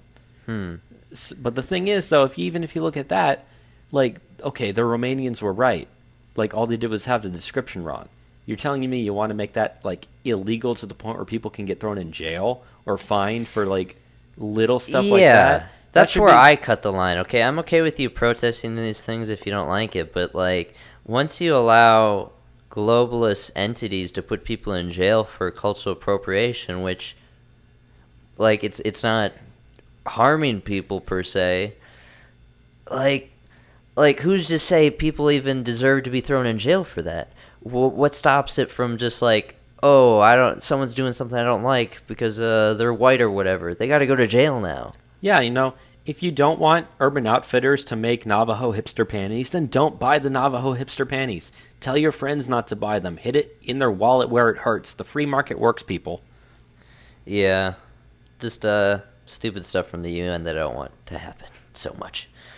But the next thing that we wanted to get into was Illinois, which I believe we talked about last week what was happening in Illinois. They're potentially facing bankruptcy. Yeah, last week we talked about how their bond rating was one step above junk status, but it's only getting worse from there.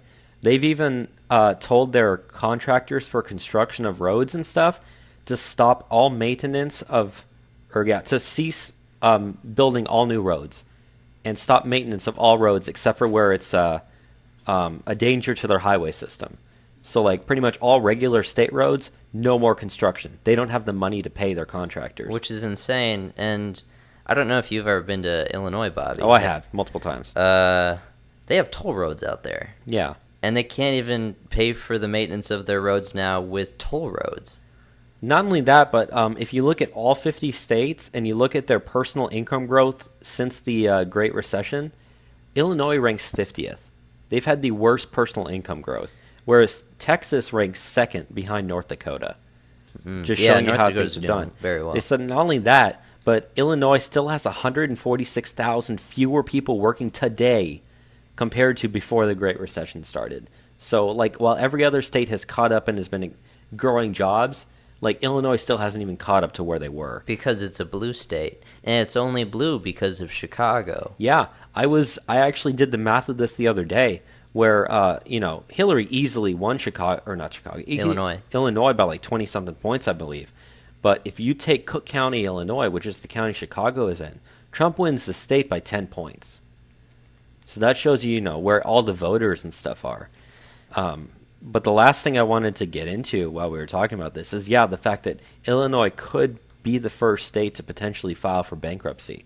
That's never happened. We've had Puerto Rico as having all their problems, and we're not going to let them in as a 51st state. That's not going to happen. Yeah, that's a bailout. But even in Detroit filed bankruptcy.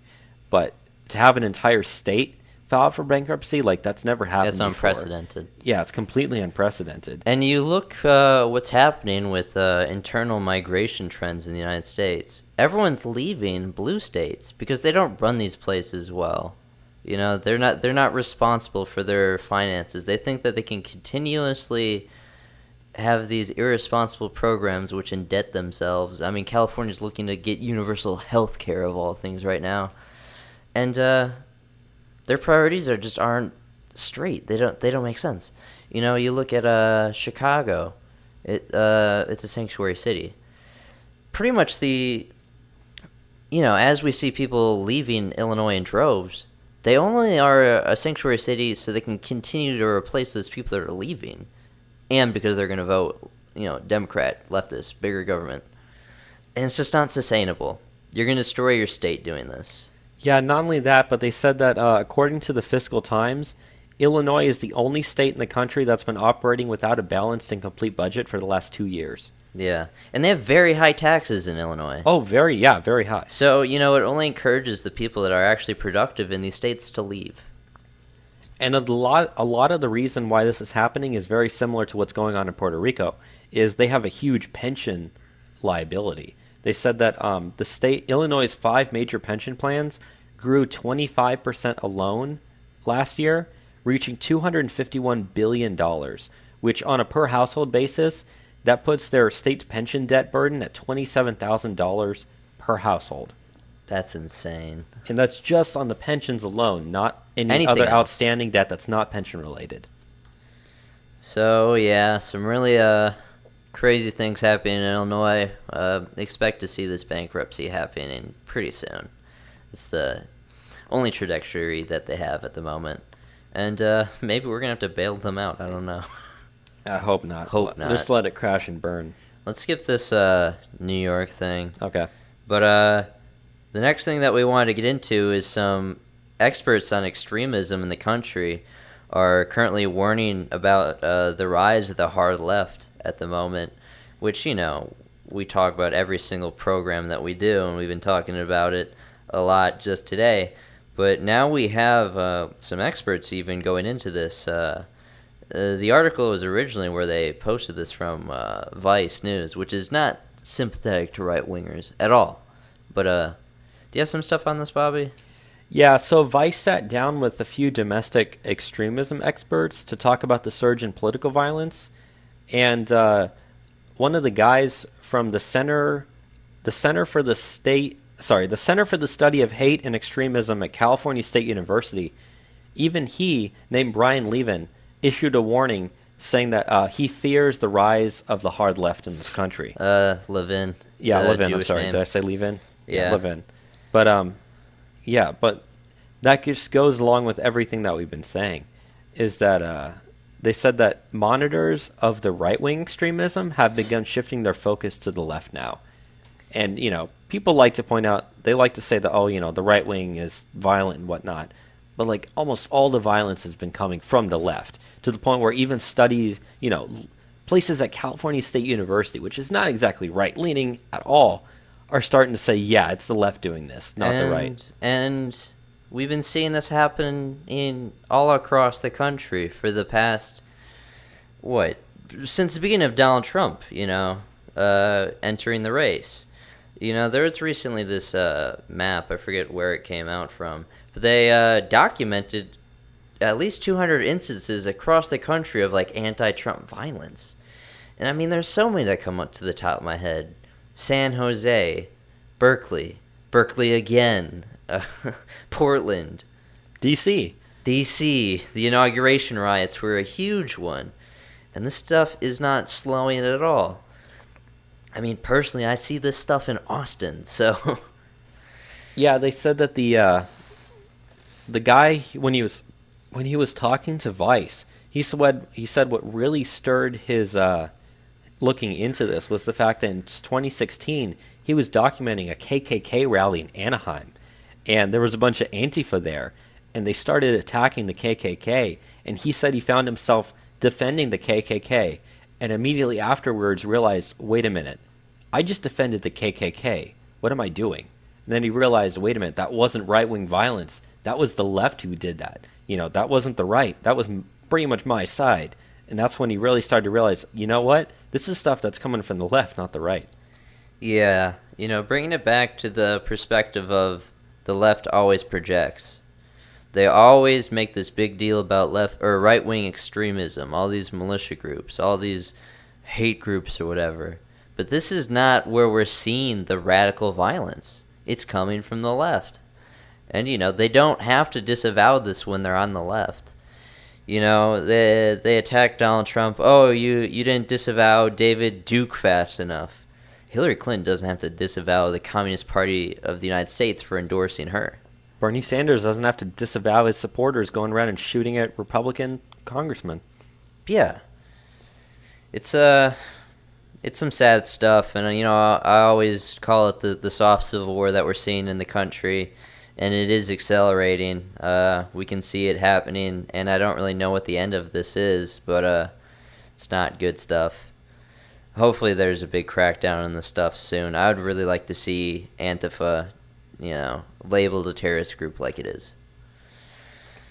But you know what? There is some good news that comes out of this, and that's the fact that although a lot of these people are being pretty much radicalized by left-wing media, the left-wing media is starting to be hit where it hurts in their wallet, to the point where the Huffington Post, New York Times, NBC, Newsweek, Time Inc., and a few others are having to have major layoffs of their labor forces starting next week.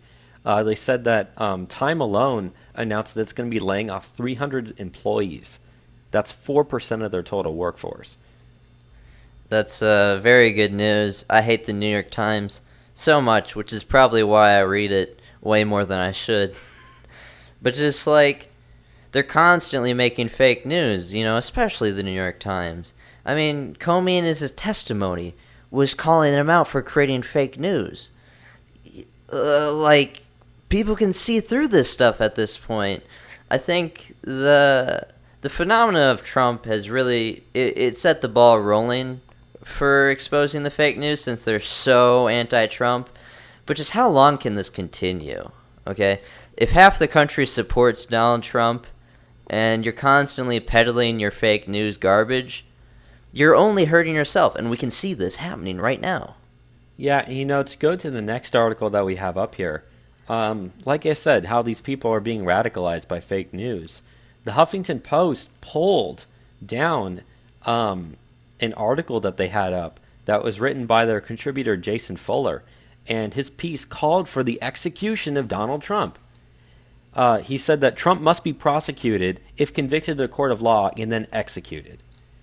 That's the type of people that these left-wing media outlets are allowing to write on their websites. That's the type of stuff that these people are reading every day. Yeah. When people are openly calling for the President of the United States to be tried and executed for crimes that they have absolutely no evidence that have even committed.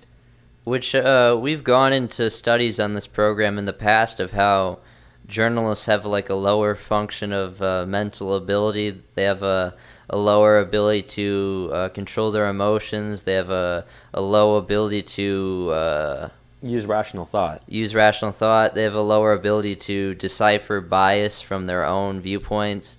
And when journalists are hiring, or when these companies are hiring journalists, they're not hiring the best. They're not hiring you. They're not hiring me. They're hiring radical leftists. And I mean, there's personal leftist journalists in my own life that I could point to where this is happening, that are just open communists. But guess what? Americans aren't communists. Okay, people value private property. And you just keep on pushing this progressivism into everything and constantly making these condemning articles, condemning Americans, condemning the president, and all these unjust things. Yeah, your profit is going to go down.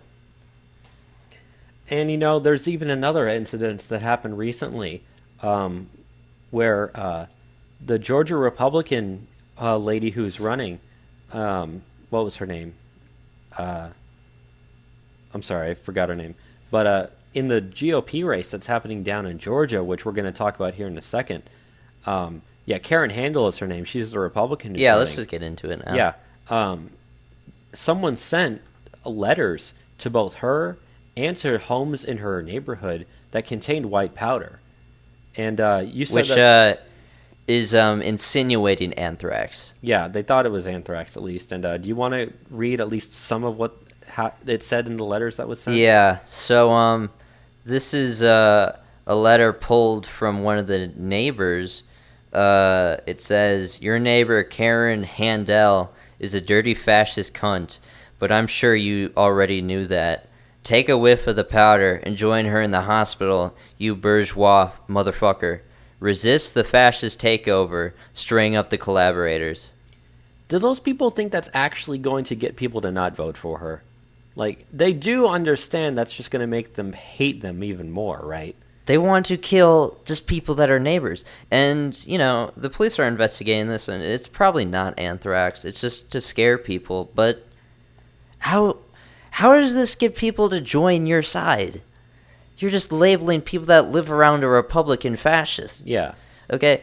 The Antifa people, their definition of fascism is like Jeb Bush would be a fascist.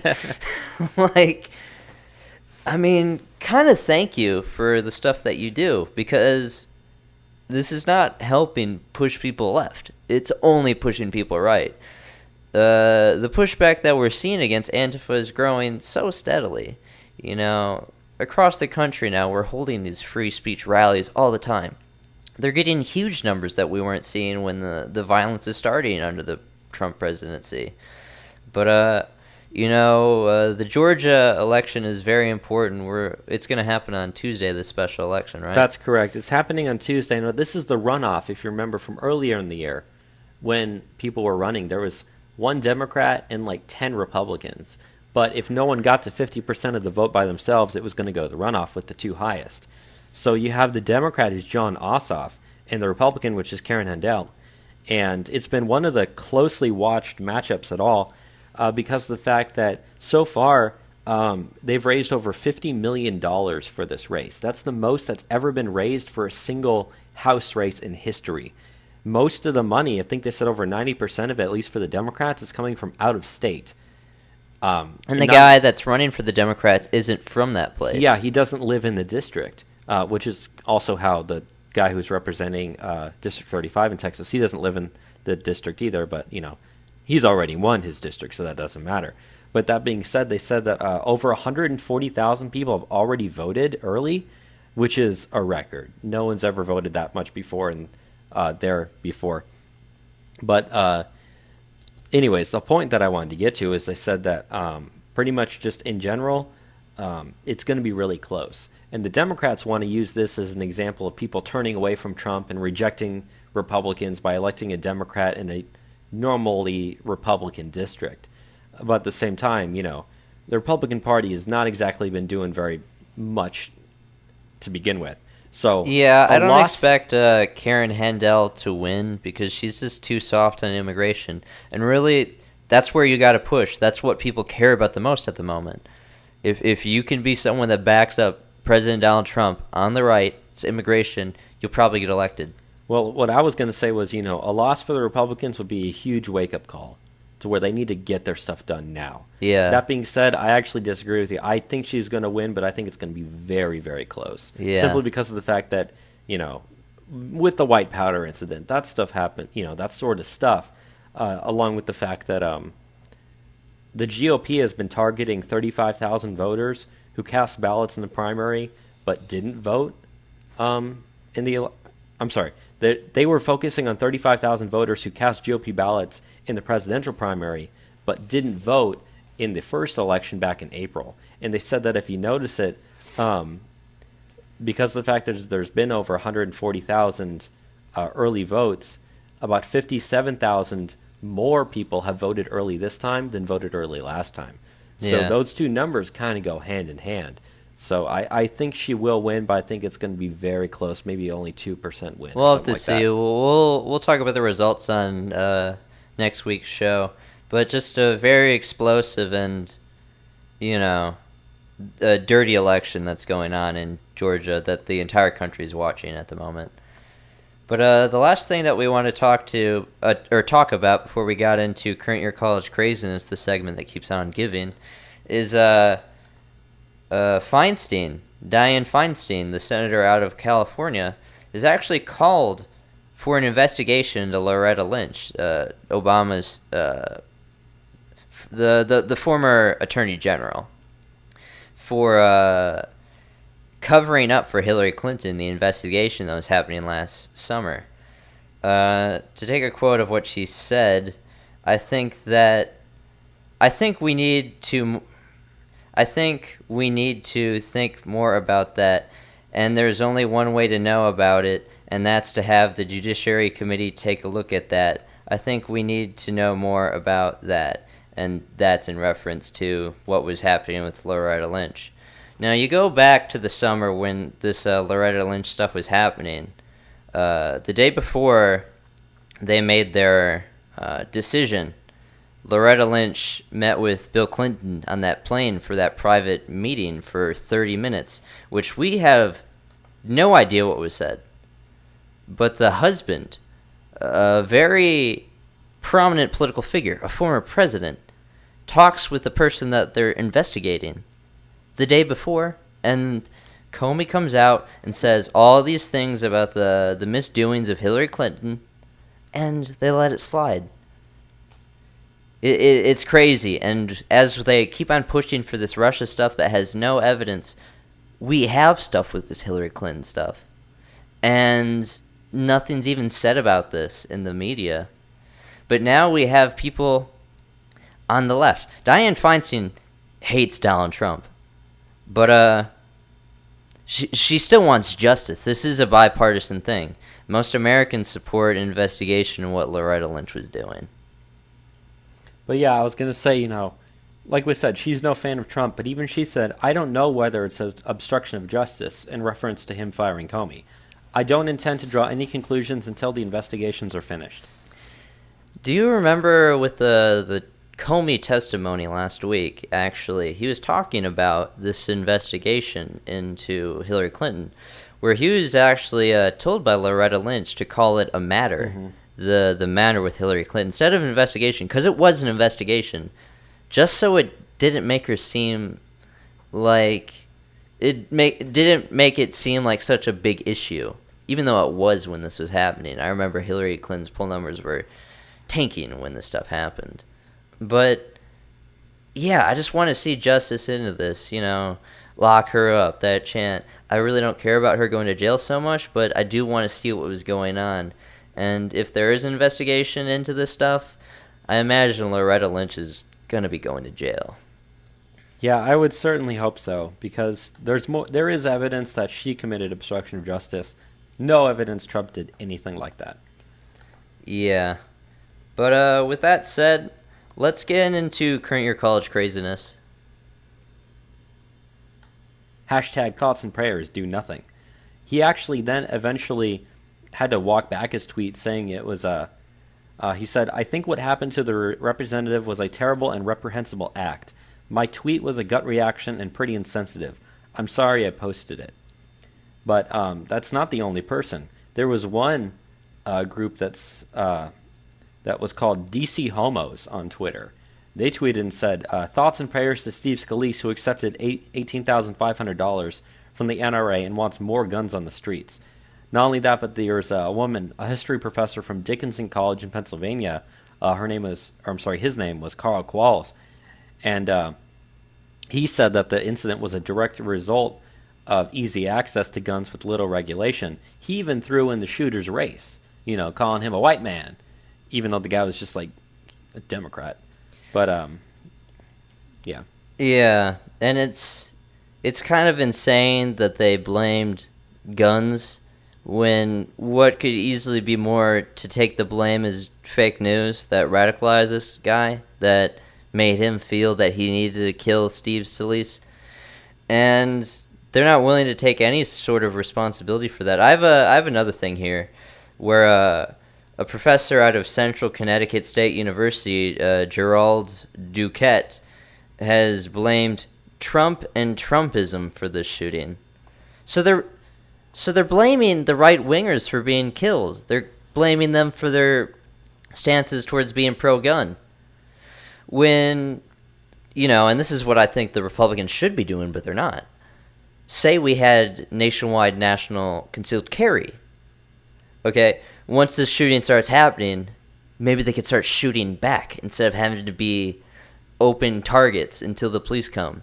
Which, if the Democrats had their way, this guy would be doing that. They wouldn't be able to protect themselves. And I know that they're either talking in the House or Senate right now of passing a bill that would give the congressmen the ability to concealed carry to protect themselves, but that's just something everyone should have. Okay, they always complain like, oh, don't politicize these events. But no, the left always politicizes any sort of event that goes their way. We should do the same. Because it's not bad. It is the right thing to do. Yeah, Trump should be going out there and walking up to Congress and saying, look, one of your people was almost killed. You know, I want you to do everything that he ever wanted to do out of respect for the guy. You know, you absolutely need to politicize these tragedies, get your stuff through, and make sure your people don't get killed in the future.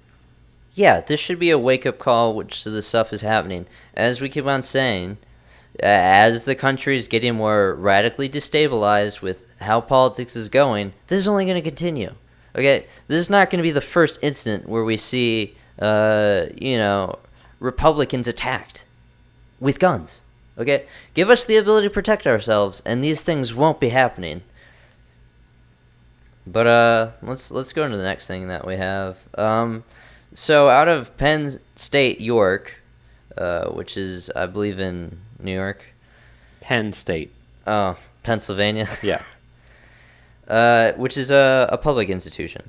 They are now offering a week-long social justice and education course to teach educators, counselors, and social workers to employ a culturally responsive lens to the classroom.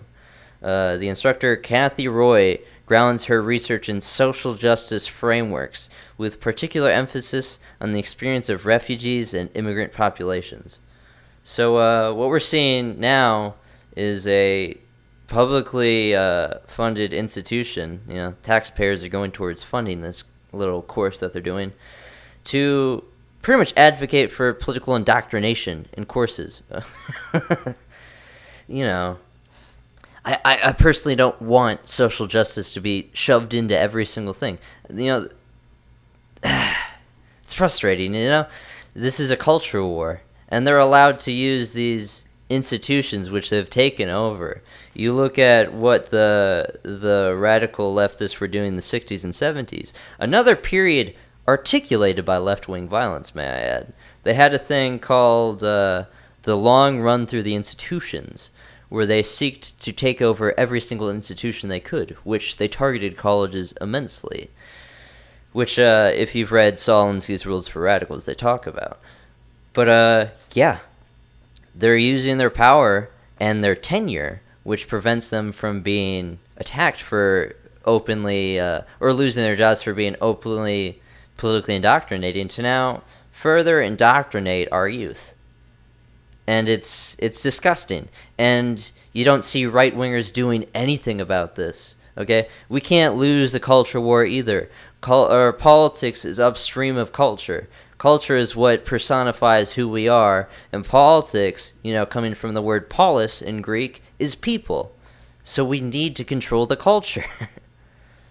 Do you have any other thoughts on this, Bobby? No, I kind of just wanted to move to the next one. Yeah, let's move on to the next one.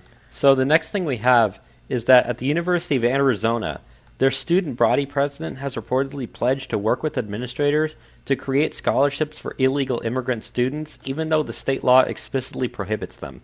So it would be an illegal scholarship for illegal people. And he says he wants to try to find ways to work around the law. But, you know, that being said, is we have student body presidents saying they want to break the law just to get illegal immigrants to have scholarships to college. Like, why don't you, you know, break the law and let that scholarship money go to, you know, your own citizens who deserve it? Yeah. Like, it's just a matter of what's important. This guy wants to benefit foreign nationals at the expense of Americans, American college students. And he says he wants to work around the law. This is a guy in major, you know, office in the student body. This guy should be removed from office for advocating for illegal activity. But, you know, it goes on to say that this guy says, like, the university frequently works around the law to do things like this. So, like, this is just indicative of what universities do. Because they're taken over by leftists. And this stuff is encouraged from the top down. I wouldn't imagine the president of the University of Arizona is going to come down on the student body president for making these statements. That's not going to happen. And they don't feel the need to disavow this stuff because the right doesn't hold these people accountable for these things. Well, at least we have one example of a group holding themselves accountable. and that's at the University of Georgia. Their, quote, Young Democratic Socialist Club recently posted a tweet responding to news that a professor had suggested that House Republicans should be lined up and shot for their health care reform votes. And their group deemed the idea outrageous and then instead said that the GOP lawmakers should instead be guillotined. Now, because of the fact that they made that bad statement, the University of Georgia Police Department is investigating the matter. And ever since then, their group has been fizzled out, and instead they've started a new group called Athens Democratic Socialists of America. And it's also been referred to the Office of Student Conduct, which regulates student organizations. But they were saying that they had intended it to be a joke at the beginning. But obviously it was clearly facetious, and we know that was not a joke. They meant that to be serious. But they said that the group had already been removed from the school's student organization directory, and both of its Twitter and its Facebook accounts have been deleted. Well, that's good. They're democratic socialists, just like this shooter that shot up Steve Scalise. And like these professors say, they feel they feel like it's just to say that we should just kill Republican congressmen for not voting the way that they want to vote. Like these people are just so brazen to where this is an okay thing to say. They don't think twice about doing these things. They don't think twice about these statements. That's how far the radicalism has gone. Democratic Socialists. These were people that voted for Bernie Sanders. The Bernie Sanders movement is turning into something very dangerous. But good that they disbanded because of their statements. And the next thing we wanted to get into was at Evergreen College, which we've been talking about this for quite a while now. But the president of the university says he is deeply disappointed by the protesters and says that they might face punishments. This is after their professor, Brett Weinstein, had to move his class off campus. And I've heard, now I don't have any evidence to back this up, but I've heard that he's been forced to flee the state as well. Now, that wouldn't surprise me if that were end up being true. But for sure, he's no longer working at the university. They've thrown him off campus. All for refusing to leave the campus when these black advocacy groups said, hey, all whites need to go off campus. Not even refusing, just questioning the motive behind it. Yeah. That's all he did. And he didn't leave. Yeah.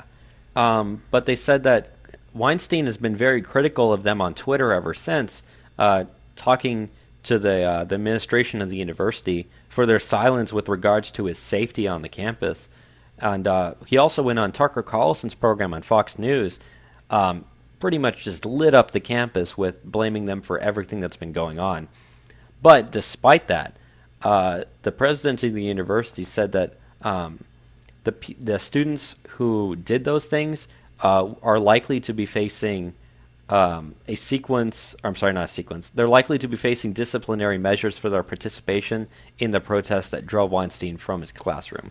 Now, yeah, go ahead. Now, initially, when this happened, the president capitulated to their demands immediately. You can watch the video where they're in his office, and they say all black students, they say the students that were protesters should not have to do homework because they were involved with the protest. And he says, yeah, okay, that makes sense. And then they immediately say, actually, it should be all black people because, we're like marginalized or something.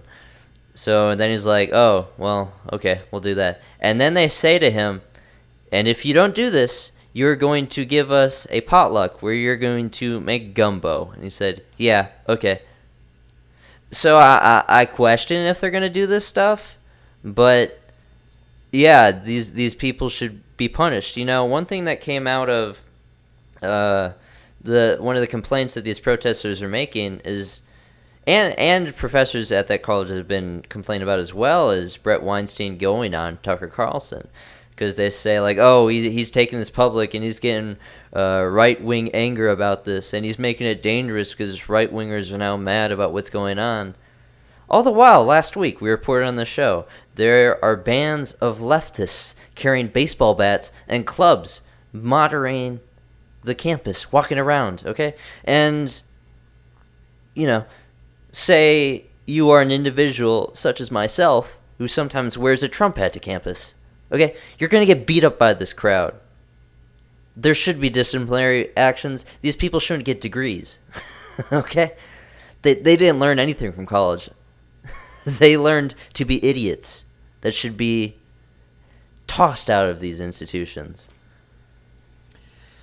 And you know what? I think a lot of it has to do with the fact that, because of the fact that Weinstein went on to Tucker Carlson, he opened up a lot more people's minds to this issue who normally wouldn't have even known it was going on. So that university professor is probably facing a lot more flack now, and that's why he's taking a more hardline approach towards it. And he was receiving tons of death threats. I mean, he had to take his classes off campus. He can't even teach at the college he teaches because these protesters are so insane.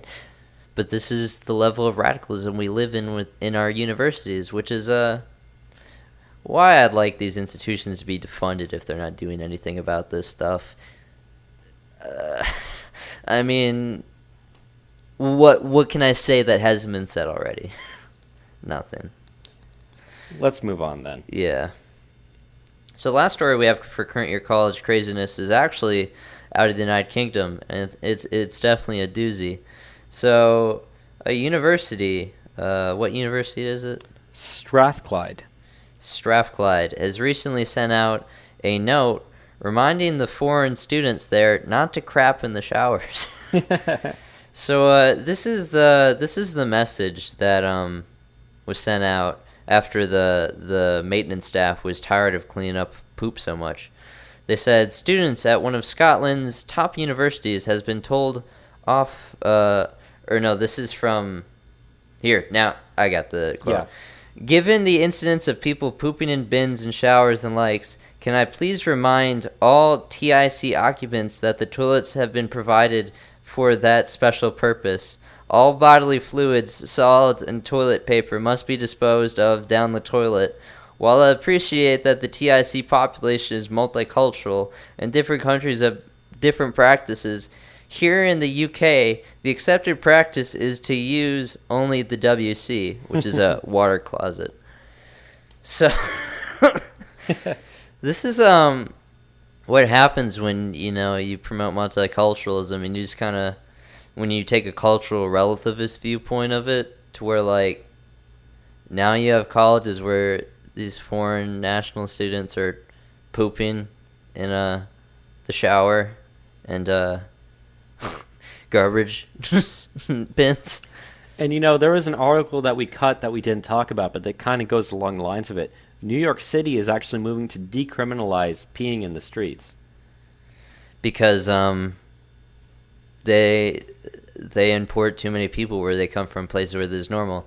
If you look at the phenomenon of street shitting, you will be surprised to see it is very common in certain places, especially India.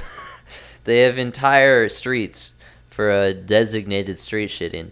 And there's videos I've seen coming out of Germany, since Germany's taken in so many migrants, where they're just taking a crap on the street, and it's just a normal thing to them. They don't really see it as a weird thing. It's really, really strange. And now a university is dealing with their foreign students now just taking a crap wherever they feel like. Yeah, but that's the last story we forgot for current year college craziness. Want to get into international news? Let's do it. International news. Okay, let's start it off with what's going on in the United Kingdom, other than taking craps in showers. Looks like Brexit negotiations are going to start on Monday. Brexit is the big vote to leave the European Union. The vote came through referendum last summer. Do you have some specifics on this, Bobby? Yeah, they said that even though Theresa May has been kind of wishy-washy on it, they said that for sure the negotiations are going to start, the Article 50 negotiations, that is. They are going to start on Monday, June 19th, which for us is tomorrow. And they really want to have a hard Brexit, which pretty much means, we are absolutely leaving, rather than a soft Brexit, which is where they kind of keep a lot of stuff in place, but sort of kind of leave, sort of kind of don't, that sort of stuff. But this in general is just really, really good for us. Our side, which supported Brexit. We want to see the end of globalism. Yes, because they've been pushing this back and pushing this back and pushing this back, and now they're finally starting the process of the negotiation, which we know the negotiation process is going to take probably 2 years to complete before they're actually done. But you're never going to be able to finish it unless you start. And they finally said, we are starting on Monday. We're going to get this done. Which Brexit was mainly an expression of, one, leaving the common market of the EU, which its tariffs have destroyed a lot of industries in the United Kingdom. But the biggest reason why people voted for Brexit was to control the unfluttered immigration into the country, because in the European Union, they have a thing called the Schengen Zone, where any sort of European national can just move into the country. Now, I know they have a lot of issues with like Polish people moving in. A lot of people in the United Kingdom don't like the Polish immigrants that have come in. But the big thing has been the refugees coming in, which has been fueling a lot of the Islamic extremism that's been going on. And the European Union requires them to continue to take in these migrants or refugees, or whatever you want to call them. And the people don't want to do that. They want to have control over their country, so they did vote for Brexit. And you look at polling in the United Kingdom, even the majority of people want Brexit to go through. Even the majority of people that voted to remain want Brexit to happen at this point. Democracy. And I know Jeremy Corbyn has fought Brexit happening for the longest time. I think at this point he supports it. But, hopefully they can get this stuff done. I mean, it's going to be a long process, like you said. So, and I'm going to kind of go out of order here in the articles that we have listed, but that kind of goes with what I was saying. Is part of the reason why they voted to leave was because of the fact that they had to take in all these refugees. But the EU is now looking to take legal action against the Czech Republic, Hungary, and Poland because of the fact that none of those countries want to take in any refugees at all. And I know at least for Poland and Hungary, they have not taken in any. They've also not had any terrorist attacks either. Those two go hand in hand. But what's interesting is that even their both left-wing and their right-wing parties in Poland agree on that issue. Like, that's one of the few things they agree on is, we're not going to take in any of these refugees. Like, look at what that's doing to the rest of Europe. We don't want that here. Even if you look at it from a perspective of a leftist, allowing the unfettered free movement of people, is this going to depress wages in the country, your home country? Like, that doesn't benefit the worker that you're trying to protect, which is, I could complain about Antifa all day and these socialists. They want open borders here in the United States, but that's not going to benefit the workers at all here. And it doesn't benefit the country either. I mean, we've seen studies that less than 3% of those refugees actually get jobs. The rest of them live off the government. You're having people having to literally pay for them to be there. Yeah, in Germany, they've publicly seized housing just to give to refugees because they don't have any place to put these people, and they're continuing to take in more refugees and migrants, whatever you want to call them. And the same thing is happening in Sweden. They have a major housing crisis there because they just can't house all these people. And do you remember back to the numbers on like these migrants that were coming in France? They were committing what percent of burglary and stuff? Oh, I think it was something like, I want to say 40%. That sounds about right. I believe it was the majority. Or it might have been about 60 or 70%. I think it was around 60 or 70%. Well, no matter what number it was, I remember there being 8 on the end. It was something 8%. It might have been 68 or 78%. Yeah. But, I mean, you can look to many things. I mean, some of these countries like Sweden or Germany have stopped trying to report these crimes, so then, there's nothing to point to. But, yeah, they do commit a very high disproportionate amount of crime, and it's pretty dangerous, and there's a lot of no-go zones. And Poland and the Czech Republic and Hungary don't want that. Yeah. And who can blame them? But now, they're on the verge of facing a lot of fines because they're going to go against the EU. But I mean, the EU should just go all the way and give them the punishment of being kicked out of the European Union. They'll do them a good favor. They'd rather take the economic hardship that will come from doing this than let in the migrants, and that should say something. And not only that, I'm trying to look up something real quick, is that I believe Trump is going to be taking a visit to Poland here soon. Yeah, he's going next week. Trump's going to Poland.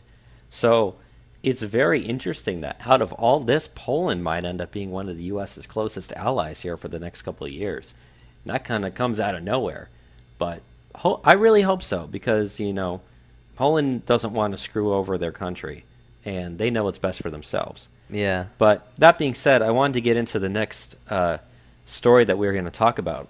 So, Enzo, you remember how in Calais, France, they had that big refugee center? The clay jungle, Yeah, which the clay. they bulldozed. Yeah, and it's gone. The problem is there's still a lot of refugees in that area, and they don't want to be in France. They want to be in Britain for different various reasons. Economic To the point predominantly. where they're even rioting in order to get rides. There's a story, they said that in the middle of the night, they'll block roads and they'll wait for farmers to come, driving back to their farms or away from their farms in the middle of the night, and they'll hold them at gunpoint and force them to take them to Britain. That's how bad it's getting. If you don't know where Calais is, it's in the north of France, and it's the closest point to the United Kingdom. It's only like 13 miles, but across the English Channel, and there's a highway that goes from Calais to the United Kingdom. Yeah, it's the tunnel that goes Yeah, underneath. Calais historically has been an English-controlled city, so there's a very close tie with the United Kingdom. And have you ever seen the videos out of Calais where the truck drivers get attacked? I've seen some videos, yeah. There's a really good one where there's a Polish truck driver who's driven through Calais many times, and you can see these migrants in the road. They're throwing rocks at them.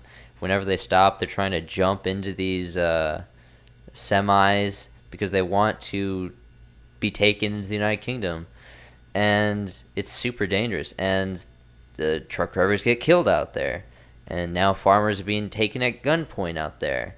These are illegal aliens we're talking about, these migrants, okay? That's why they're in the clay jungle. It's something that needs to be dealt with. These people just need to be deported. There's no other way around it. And you know what? It's not just Britain. It's not just France. It's not just Poland or Hungary, the Czech Republic. Even in Italy now, the mayor of Rome has called for a suspension of the flow of migrants into her city, because they said that there have been over 500,000 immigrants have arrived in Italy from North Africa since 2014, and of those roughly 500,000, 200,000 are being housed in state-funded accommodation. So the Italian government has to pay for these people. The Italian taxpayer has to pay for this. And a lot of them have been going to Rome since it's, the major city, it's the capital, to the point where Mayor Virginia Raggi, she says it's, quote, impossible as well as risky to think up further accommodation structures. And she says that there's a strong migratory presence in the capital as well as a continual flow of foreign citizens. And she says that this administration hopes that the decisions about where to put new centers will take into account the evident pressure migration is putting on Rome and the consequences which may be devastating socially and for the protection of the people they are built for.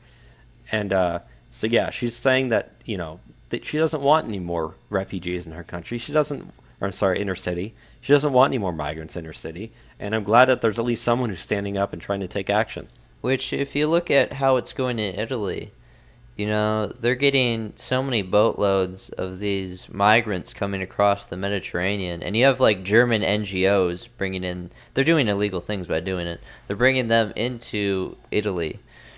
And now a lot of these migrants are being stuck in Italy, which Italy is not very well financially off. They have a lot of debt problems. They're having to take more and more of these because other countries don't want to take them. Poland, Hungary, the Czech Republic. I know Austria, which is on their borders, has also tried to refuse to take them in, but I think that's been overthrown or whatever. And Switzerland's not a part of the European Union, so for the most part they don't take them in, but they do have refugees there as well. Migrants. It's an interchangeable term. But, there's polling amongst Italians. You can look at these for any country. 59% don't want to take any more immigrants in. But they're being forced against their will to take them in because of the European Union. And they commit a lot of crime. They don't pay for themselves. This is not something that's expected of non-Western nations, where immigrants can come in and demand things from the citizens. They're having to pay for their existence there. It's insane. But let's get into this crazy story out of the United Kingdom, where this jihadi. Do you know about this, Bobby? Very little. I know more about this. So there was this guy. I just got to pull it up so I can find his name. His name was Shamim Ahmed, 24 years old. Yeah, so this guy, he got a job with Crossrail after threatening to wage jihad. He sent the email to the Prime Minister's office. But Crossrail is a project, it's like the rail system in London, and he was given the job. But he's got a court hearing now. But this guy, I just want to bring the story up because he's got an interesting history. So he's 24 years old, Shamim Ahmed, and he threatened to once blow up a bookstore for selling the Charlie Hebdo magazine, the one where it depicted Muhammad in like a negative light, which you can't even depict Muhammad in the Islamic religion. That's against something you're supposed to do. And he wagged his finger after the conviction at the judge, John Bevan, who was, seeing the case, and he said, "Give me 20 years, I will come out the enemy." But this guy's a very interesting story. He's threatened to, he told the owner of the bookstore to protect your neck while you are still alive. Yeah, and then it says he also made 2 threatening phone calls to the shop again, telling the owner, "I'm going to come and stab you. I'm going to come right away and blow up the shop. I'm not afraid of the police. I'm a Muslim."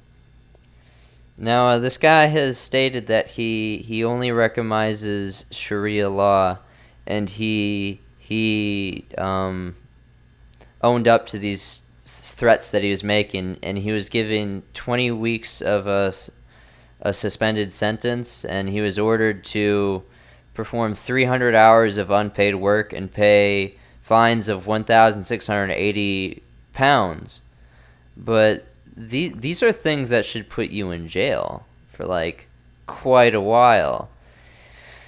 I mean, he's making terroristic threats. Yeah, not only that, after he was first arrested and he had one of his hearings, he was sent back to the cells, and he was shouting to people. He said, "Wage jihad wherever we are. Target the civilians, the tourist sites, more tourist sites, inshallah," which is God willing in Arabic. Now, 2 months after being released for his first, those threats, he was actually detained by the Turkish authorities because he was trying to cross the border from Turkey into Syria into the Islamic State.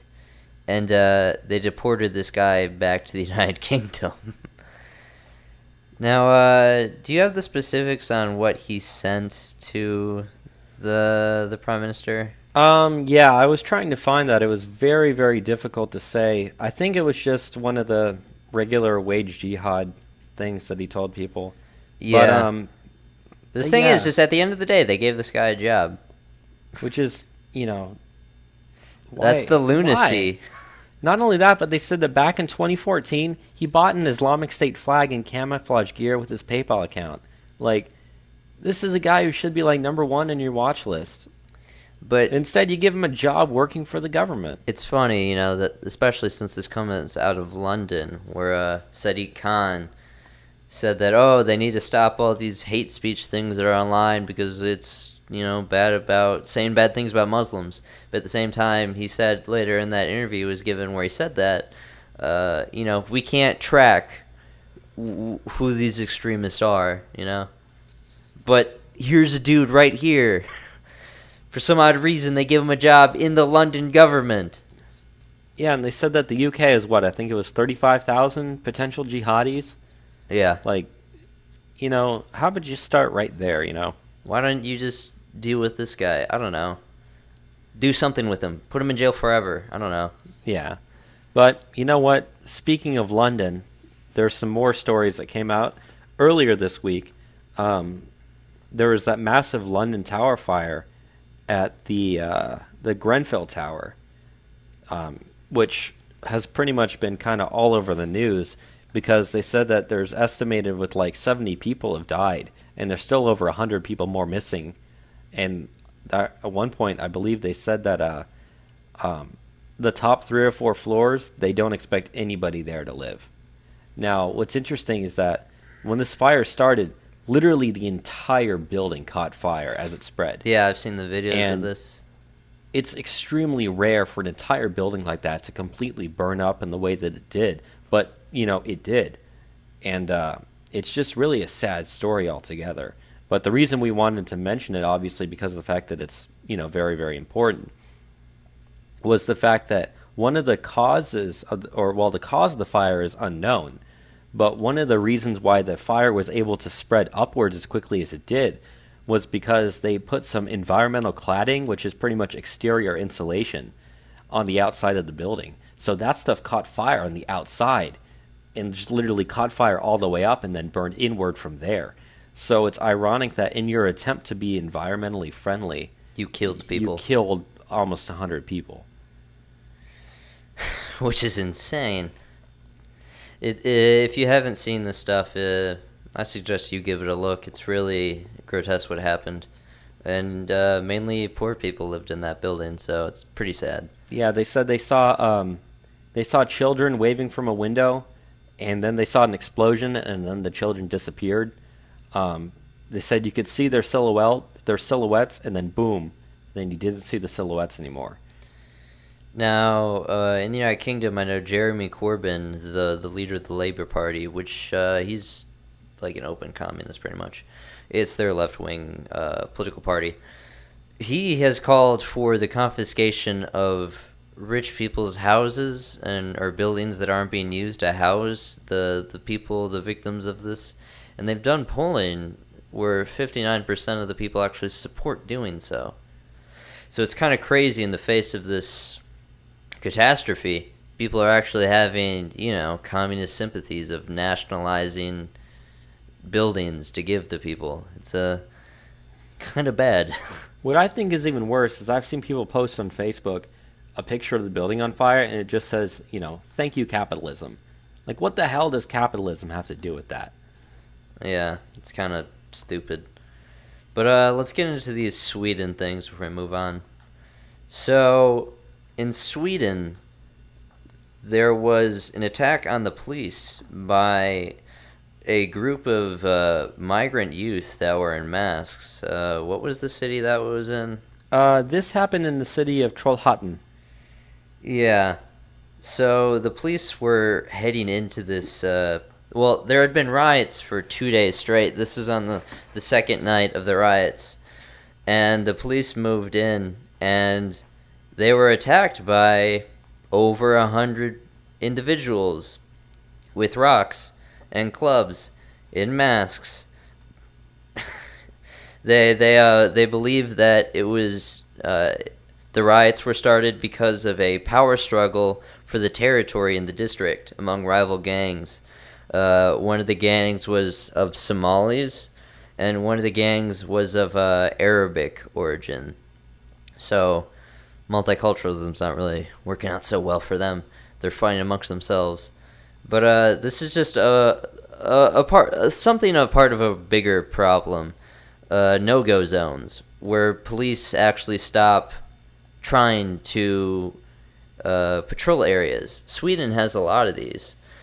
There are currently 23 official vulnerable areas, but there's estimates that go as high as about 55 no-go zones in Sweden. These are neighborhoods in just any big city. They have these in Stockholm, where you just can't go. Yeah, in there was a Swedish police officer by the name of Peter Springer. And earlier this year, he said that migrants were committing a disproportionate amount of crime in problem suburbs. He said that almost all the serious criminal cases that came across his desk involved migrants. And then they started investigating him for racial hatred, although the charges were later dropped, just for pointing out a fact. And you can't speak up about these things because Sweden is so leftist. It's probably the most feminist-controlled country in the world. You look at another place that's also Scandinavian, Oslo, the capital of Norway. Nearly 100% of all sexual rape crimes in Oslo is from non-Western males, immigrant males. And places like Sweden take in these immigrants in the boatloads. They take them in to the point where it's suicidal. They're committing vast amount of crimes. You know, you look at rape cases in Sweden, and it's grotesque. It is the rape capital of the West. And now they're taking over cities. And, you know, not only is it that, but just in general, radical extremism has grown. They said that in Sweden, they used to get about 2,000 pieces of intelligence every month, and to where the point this month, they're now getting about 6,000 a month. So that means in the last 5 years, radical Islamic extremism reports in Sweden have gone up 3 times. 300%. 200%, actually. 200%? Yeah, 200%. Oh. That's how the math works. But still, I'm terrible at math. 3 times. But 3 times? Yeah. That's insane. But yeah, we just wanted to touch base on what's happened in Sweden because it is the worst off country when it comes to these migrants, but it's something that we're going to see across the board in the future. You know, there's predictions that Sweden will be considered a third world country by 2025, 2030. And this used to be a socialist utopia that every single democratic socialist in the United States would point to as the model. And because they're just taking in all these unfettered immigrants, which, you know, the democratic socialists here all are just like, welcome, refugees welcome here. It's destroying their society. So, just want to touch base on that. Let's move into the Middle East, though. You know the stuff on this Israel stuff? Yeah. So, Israel and Palestine have been looking to crack down on Hamas recently, which, if you don't know, Hamas is the radical Islamic group that it's in Gaza, and it's controlled a lot of parts of Gaza for like the last decade or so. It's like a terrorist organization. Yeah, it is. But to the point where even Palestine wants to get rid of them because of the fact that it's hurting them. Anyways, the Palestinian Authority under President Mahmoud Abbas actually requested that Israel cut the power to Hamas, like physical electricity power, to Hamas strongholds. And so Israel has approved their request. So the reason why we wanted to bring this up, not only the fact that it's happening, but it's just interesting that Israel and Palestine are actually working together now to get rid of Hamas. 2 countries that hate each other, and I know Netanyahu has recently said that a 2-state solution isn't possible. So, at a time where there's such great hostility between the two, they can still agree to cut the power to Hamas. Because one of the main reasons is because not only does Hamas threaten Israel, but it also threatens the Palestinian citizens that are living there. So, you know, Mahmoud Abbas, I don't really like the guy, but he is looking out for his people. And if that means asking Israel to cut the power to your own settlements, then that's what he's got to do. Yeah. Let's go into the next thing that we have, though. ISIS is currently using drones to attack U.S. troops and disrupt airstrikes in Raqqa, which, if you don't know what Raqqa is, it's the de facto capital of the Islamic State. Do you have the specifics on this, Bobby? Yeah, I was reading this earlier. They said that the only U.S. forces that are there are U.S. Special Forces, so it's very limited, which means they also don't have all the supplies that normally, like, the full army would have if they were there. So our special forces are trying to attack ISIS there, but what ISIS is doing is they're taking small store-bought drones, just like ones that you or I could go to the store and buy. And what they're doing is they're strapping small bombs to them to the point where they fly them over where the U.S. Special Forces are, and then they drop them on top of them. And that's been going on to the point where those drones are seriously disrupting our special forces from being able to attack ISIS. And that also means that whenever we try to launch airstrikes, they're using the drones to try to mess with either radar or anything like that as well. Which is crazy just to see the development on the ground there with the Islamic State. You know, we're constantly at war with them, and now they're using drone technology against us.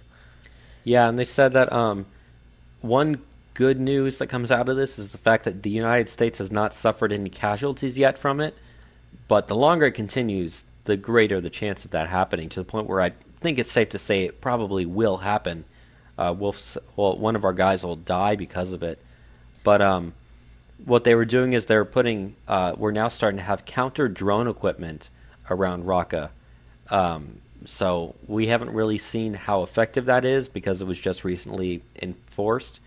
But hopefully we'll be able to take out ISIS's drones and then ISIS later after that. Let's get into a situation, though, where U.S. soldiers have been wounded in Afghanistan. Now, do you know the specifics on this, Bobby? Yeah, this was another insider attack where an Afghani military guy opened fire on some American soldiers, and he injured 7 of them. Now, if you remember, this is the second time this has happened recently, because back in June 11th, 3 U.S. soldiers were killed and a 4th was wounded when an Afghani soldier opened fire at them at a base in eastern Afghanistan. So this is just, this is the second time in a week that the Afghanistani troops who you're trying to train in order to do the job once you leave are deciding to just turn on you and just start shooting at you. Yeah, the stuff, I've watched like many documentaries on what's going on in Afghanistan, and the troops that we try to train for the Afghani army, they're some of the worst troops you've ever seen. They have no discipline. They leave all the time. They desert. They don't actually want to go into these firefights. They want to defer to the United States doing it. And they oftentimes leave and go join ISIS, the Taliban, because they pay better. And, this is just another instance where we can't trust the Afghani forces out there. This was in the northern city of Mazar-i-Sharif where this happened. But none of the soldiers, thankfully, were killed, and they were able to kill the Afghani that was shooting up the place. I just want us to leave, to be honest. I don't want us to be there anymore. Yeah. Which, the one thing we took out, this one story that we were going to mention, was that the U.S. is thinking about sending 4,000 additional troops to Afghanistan, and that's their current plan. However, General Mattis has not given the go-ahead for it yet, and if Trump says no, then the answer would be no. But if Mattis says no, the answer is also no. Just that's kind of the way it works for that. So even though the U.S. is preparing to do that, Mattis has not yet made his decision. So we're holding off. We're holding off. On we're that. holding off to say whether or not that's actually going to happen because the decision has not been made yet.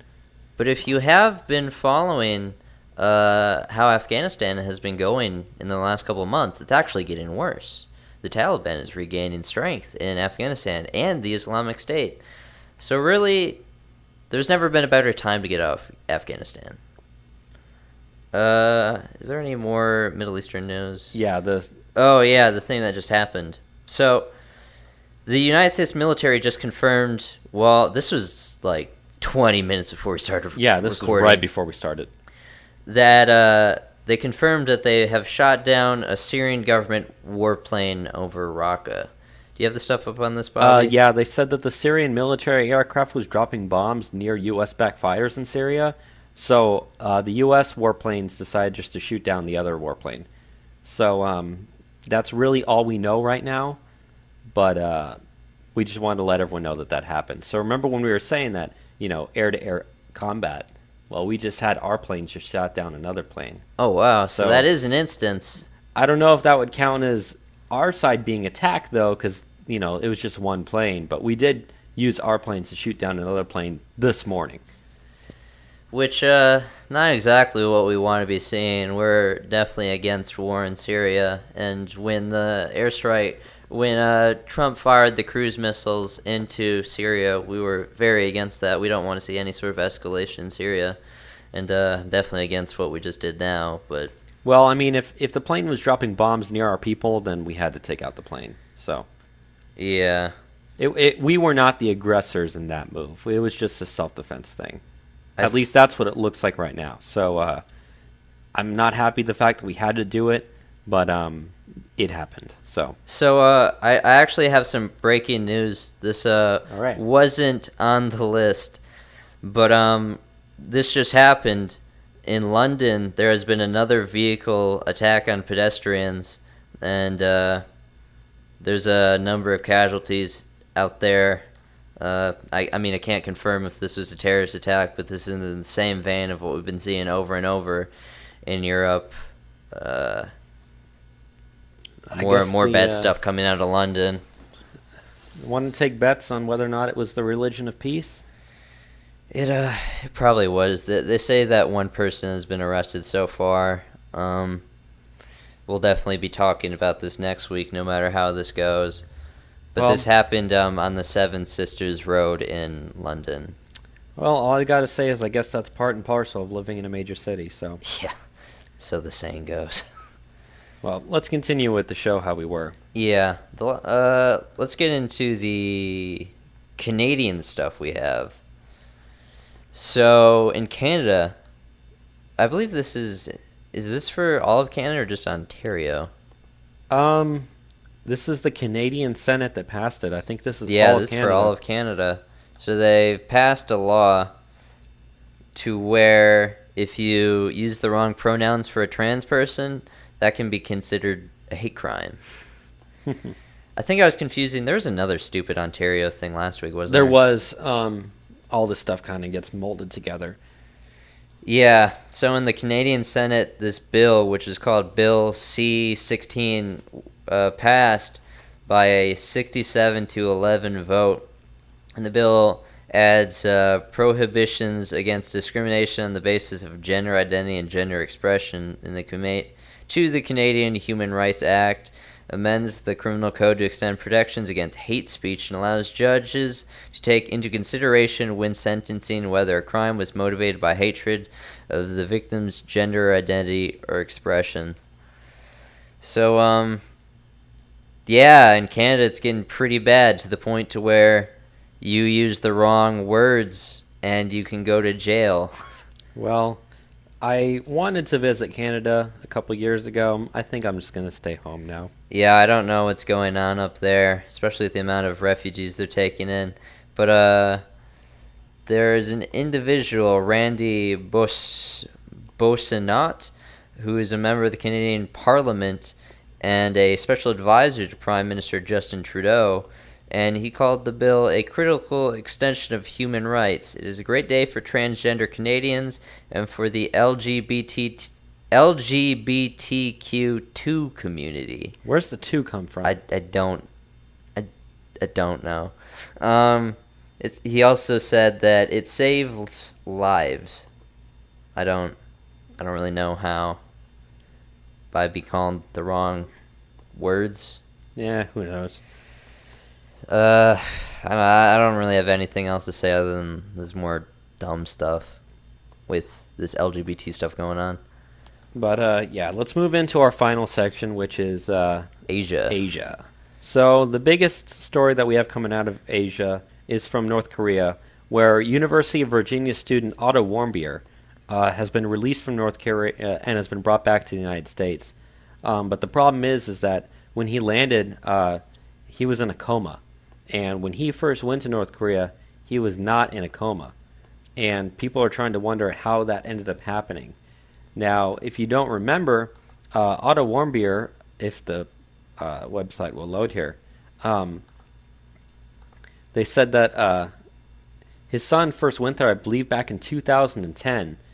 And he was sentenced to 15 years in labor hard camp. labor for quote unquote spying, but the only evidence they got on him was the fact that there was a propaganda poster hung up in his hotel and he tore it down and kept it.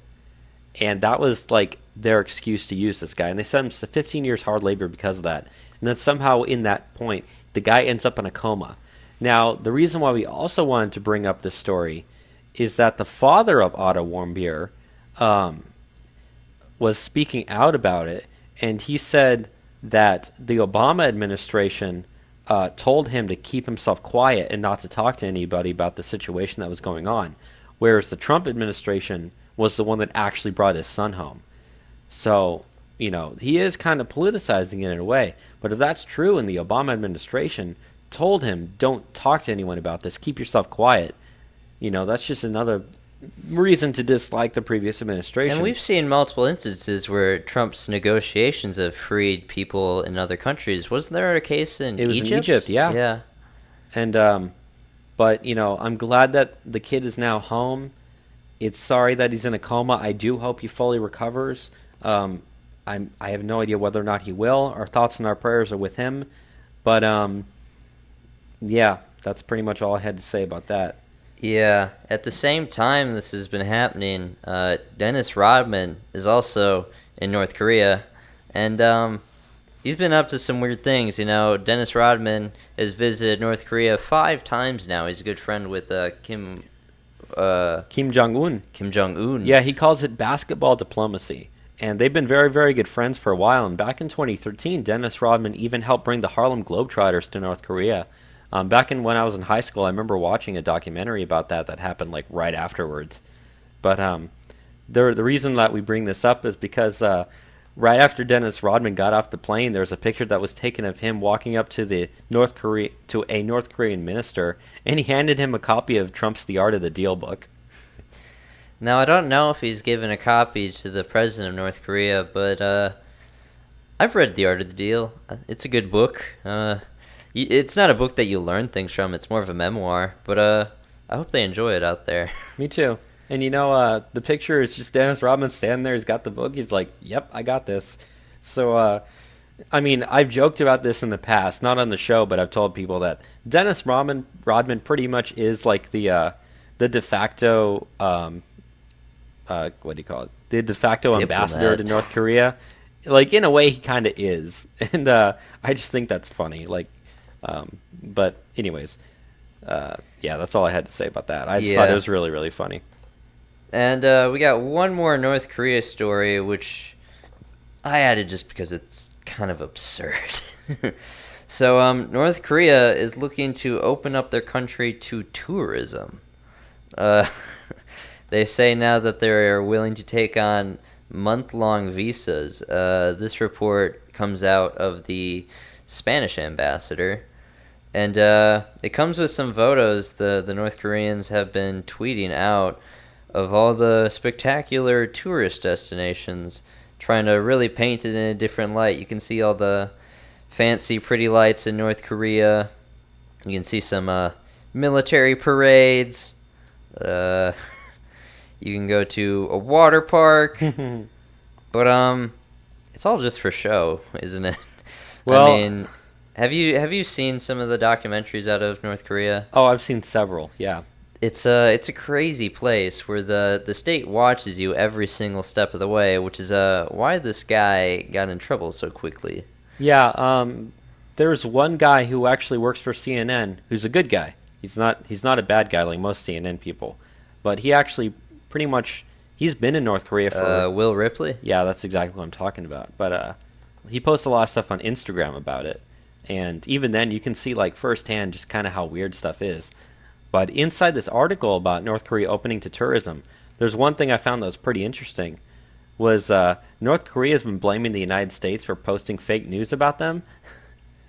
And they said that's the reason why they're opening tourism? Yeah, why they want to open tourism is to show that the United States has been lying.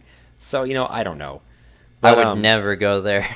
But they said that, if you wish to eat in a restaurant in Pyongyang, you can go by yourself. They're not going to look at you. They're not going to watch you. You're fine because you're in the city. But if you go to anywhere outside the capital, they're going to go with you. Which is where the extreme poverty is. Yeah. And, I mean, obviously, they build up the capital so it looks nice. So if you're an American tourist going there, it's going to look nice. The places you're going to go are going to be nice places to go. I'm not going to argue against that. But, yeah, you're not going to be able to even leave the city without, people going with you. And then you're really going to see what real North Korean life is like for those people. Yeah. And even then, they got the picture of the water park here. Schlitterbahn water park is not very far away from us. It's only about a 30-minute drive to the south of us. Not even. And it looks a lot nicer than that water park does. So if I'm going to go to a water park, I'm just going to go down there. It's in North Korea. I'm going to go all the way to North Korea just to go to their crappy water park. I would be afraid of being held captive if I went. Yeah, I don't want to be sentenced to 15 years hard labor for tearing down a propaganda poster in my hotel. Let's get into what has been happening in the Philippines, though. So I believe we had Chris last week actually talk about it, and he's from the Philippines, and I believe it's from the same island where this is happening. It's in that same city, in Same Marawi. area. So Marawi? I don't know how to say it. Marawi City has been under captive of ISIS militants for a couple weeks now, I believe. Yeah. And there are now reports saying that there's at least 100 bodies just scattered around the streets of the city. Now, I believe there are some claims that go even as high as 1,000 dead bodies are just strewn about the place. But, yeah, the Filipino forces have been fighting against these rebels for quite a while now. The Philippines has a big problem with Islamic terrorism. And there are still 200 jihadists remaining in the city. They have been having to go door to door and fighting street to street against these people. The videos are something else of this stuff. Yeah, there's a video here. I watched it earlier. The Philippine Air Force is literally dropping bombs on their own city in order to kill the ISIS that are there. They say now most of the ISIS soldiers are dug in and they're taking up sniper positions. So it's really been coming to a stalemate in the fight over there. But yeah, I just want to give a quick update on how that's going, because it means a lot to a close friend of ours. But let's get into this last story that we have, which happened in like the southeast of Japan. Yeah, a couple hundred miles off the coast. 56 miles off the coast. So there was a U.S. Navy vessel, the USS Fitzgerald, that ran into a merchant ship out there. Do you have some of the stuff up? Yeah, this happened, it was at 2:30 a.m. local time, and the reason why everyone's been looking at this, because it's really, really weird, is the fact that, you got the entire ocean out there, and you have this one U.S. destroyer and a merchant ship. Like, we're talking one of those big, like, cargo ships that you see, and they hit each other. And after it happened, there were 7 U.S. sailors who were unaccounted for. And unfortunately, this morning they discovered them. They discovered their bodies in the flooded compartments near the bottom of the ship. But the fact that this happened has caused a lot of people to really ask how it happened. Because if you think about it, you've got a Navy ship out there. And this is a ship, the entire purpose of it being there is in case North Korea launches missiles at Japan, they can launch their missiles at it to destroy those missiles. So this is a ship that is always on high alert. And it's got the most advanced radar detection stuff that we have. And yet somehow a ship ran into it. And, the other ship's got its own radar too, And they said the area that it hit actually destroyed the captain's quarters. Like, if you hit, it's not like it was the front. Like, that was the middle of the freaking ship got hit. And so even I'm questioning, how did this even happen? And I saw a post on Twitter earlier today. They published a map of that merchant ship and where it was going. And if you notice it, the ship was heading out to open sea, and it made a U-turn to come back towards Japan. And then right when it got south of Tokyo, it immediately turned to go north. And it was right at that point where it hit the ship. So I'm not saying it was deliberate, but there's a lot of questions that still need to be answered about this. Yeah, and there's currently, 7 sailors reported missing? Yeah, and their bodies have been found today. Oh, so 7 confirmed dead? So kind of some sad stuff that it's unfortunate that happened. We don't usually have to talk about casualties in the Navy so much, so... with that, we're just under 3 hours this week. We still went pretty long, just me and you. Yeah. We still have a lot to say on pretty much everything. A lot of news this week. We had a lot of news this week. But, yeah, I just want to say thank you for listening, listeners. Just want to give a shout out to all these different people. We've been getting so many downloads across the world. We're getting listeners in Canada, Australia. We're getting a lot out of Ireland, New Zealand, South Africa, which we have a lot of love for South Africa. California, Texas, New York, Ohio, Idaho, Virginia, North Carolina, Colorado, Ohio. Did I say Ohio already? Yeah, you said it twice. We got multiple listeners out there. Yeah, we love you. Thank you so much. We've been going deeper into the analytics we're getting listeners from. We're starting to see that we have a really solid listener base to some people, and it just makes it all worth it that you're listening every single week. And I hope you appreciate the show that we do. It'll always be free, and it comes from a place of, I don't know, real love in my heart that I do this show. So thank you again for listening. I hope you enjoyed this episode this week. All right, goodbye, everyone. Goodbye.